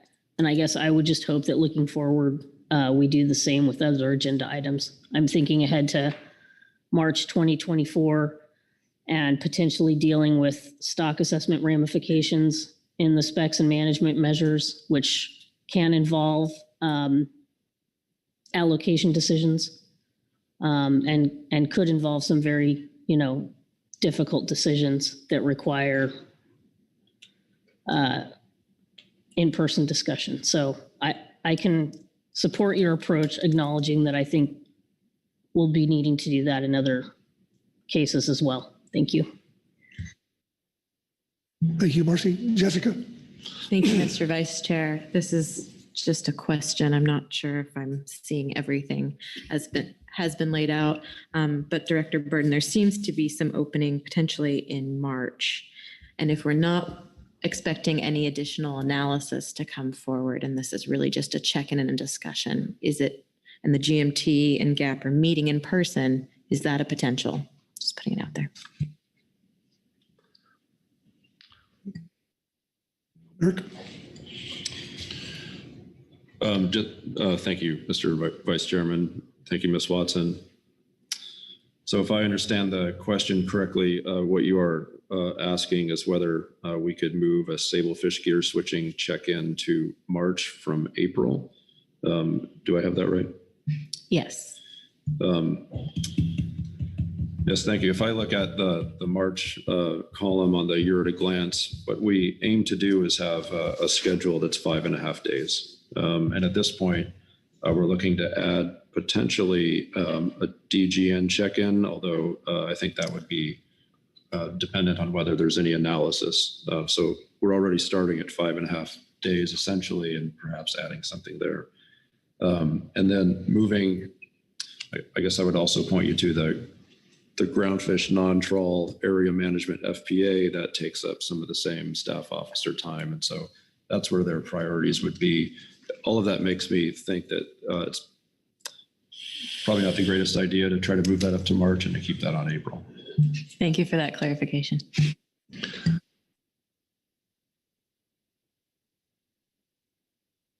Okay. Executive Director Merrick Burton. Thank you, Mr. Vice Chairman. I'll try to recap where I believe we landed. I'll start with the year at a glance and try to summarize what I've heard from council discussion. Starting from March and moving down from the top, I first paused at HMS. There was an exchange here about doing a check-in on the drift gillnet hard caps item, some remarks from Mr. Wolf about there potentially not being anything to review. Perhaps the best thing to do here is to treat that as a shaded item, and we can anticipate having that, but we'll continue to consult with Mr. Wolf on whether there will be anything to discuss at that time. There was also a question about whether the NIMS guidance letter on salmon was included in those March items under salmon. The answer to that is an affirmative. Moving over to April, starting with CPS, there was one comment about changing the title of H4. I can touch on that when we get to our more detailed April agenda. We can go ahead and do that if it pleases the council. We also have clarity regarding the gear switching item and how to manage that. And this, again, this awkward situation we find ourselves in. We will plan to move forward with a remote GAP meeting, also taking into account the exchange between Ms. Ames, Ms. Uremko, and Ms. Svensson. We have shifted the Sacramento River Fall and Klamath River Fall conservation objectives from June over to April. That would be I believe we were using the term scoping for that matter. So that would be added to the April agenda. Let's see, moving down through June, other than the, stored fish management and monitoring plan. I might have that backwards, monitoring management. SMMP workshop planning, there was clarification that is intended to be a simple item, best thought of as scoping, and that the council would like that to be in place no later than June, or to have that have that occur no later than June, excuse me.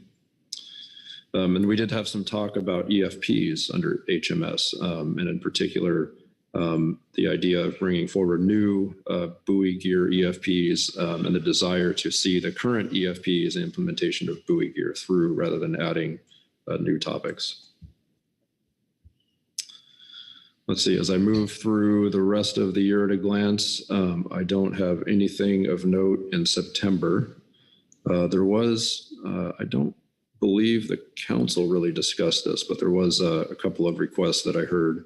One was regarding a stock assessment check-in for November. I believe that is wise, just given the nature of our stock assessment process. We also have, this is probably a clarification or correction more than anything, but we have under HMS, the biennial management measures and harvest specs. We would strike that since it says a biennial process and it's not scheduled to come up in 2023. Any questions on the YAG? If not, I can turn to the QR agendas. I think you're good. Oh, John Ugritz. Thanks, and thanks, Merrick, for the overview. I heard you mention EFPs. I believe the discussion was to remove that from March under HMS. Yeah. Thank you, Mr. Ugritz. I have made note of that.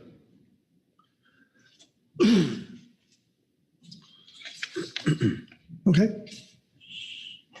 Okay, moving on then to our proposed March agenda. I'm starting with the left-hand column, going to the bottom. We have advisory bodies starting on Saturday. One correction here, we would remove the legislative committee from March and put that on the April agenda, given the adoption of the legislative committee recommendations earlier this week.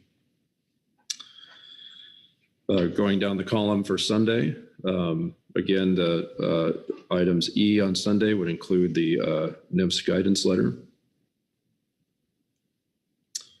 Let's see, moving through the week, I next get to Thursday, March 9th is where I would be looking for a DGN check-in, most likely, given the way that the hours are available to us throughout that week. And so we would be looking to schedule that if that is appropriate on Thursday. Any questions on the proposed March agenda? Thank you. Yes, I just wanted to flag, this was in the GAPS report under, I believe it would be under workload and new management measure priorities. And just, I think on here, making sure that the fixed gear efficiencies item, I believe what we requested here is getting a workload kind of feedback on those recommended changes. So high, medium, low, what would it take, that kind of thing. I'm just making sure that that would be coming up under G8. Thank you, Ms. Hall. I'm getting an affirmative from our deputy director, so that sounds fine. Thank you.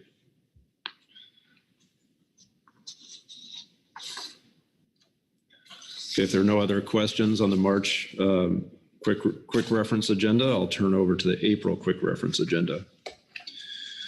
So starting on the left-hand column, again with the advisory bodies starting to meet Saturday, April 1st, I've added a 10 a.m. legislative committee meeting. Moving over to Tuesday, I would be looking to add the salmon conservation objective items for the Sacramento River and Klamath River Fall.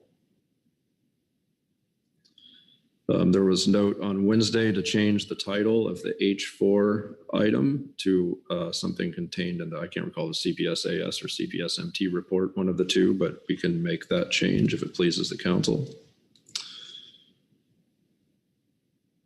And let's see.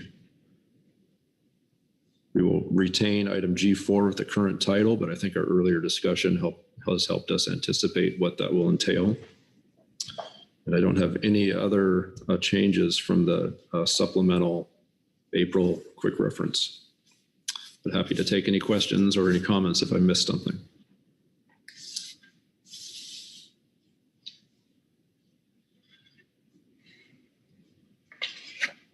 Road scoping, did we cover that?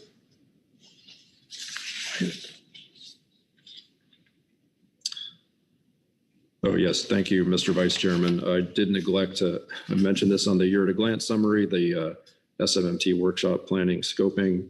I neglected to mention that under the quick reference agenda.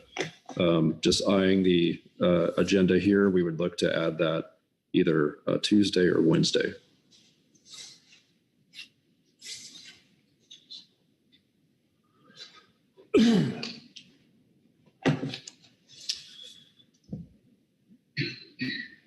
Okay. Any more input? Are we good to go here? Heather? Just one final comment I wanted to make, and that's just my appreciation for putting these updated quick reference agendas together for March and April and year at a glance.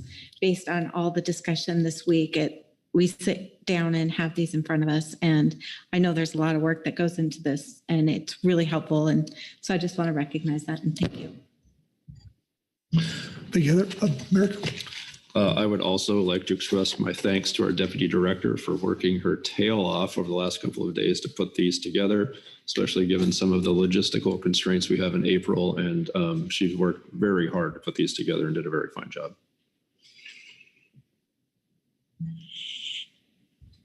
I guess she was the right hire then, maybe. Okay, well, very good. With that, I'll give the gavel back to Chair Grolick and finish this out. Thank you. Excellent job there, Vice Chair. I think that council members, council staff, state staffs, NIMS staff done a great job at this meeting. There were a lot of traps, and somehow we maneuvered our way either around them or didn't get too far into them. And so it's a great meeting, and everyone deserves a pat on the back, but it'll be virtual in this case. Let me ask if there's anything else for the good of the council before we commit the final act of this meeting. Mr. Dooley. Thank you, Mr. Chairman. And I don't want to presuppose you're not going to say something about it, but it is the upcoming holiday season for everyone in different versions. And I just want to wish everyone a great holiday season and look forward to March. Thanks for that, Bob. All right. If John DeVore were here, I would have invited him to make this motion. So I will do it on his behalf, or I'll ask someone here to do it on his behalf. Corey Ridings. Thank you, Mr. Chair. Thank you, John DeVore. I move to adjourn. I don't know if you'll get a second on that. Oh. Seconded by Heather Hall. All those in favor? Aye. Aye. Opposed? We have to have a couple of abstentions. No, we don't. All right, motion passes. Thanks, everyone. Travel safely.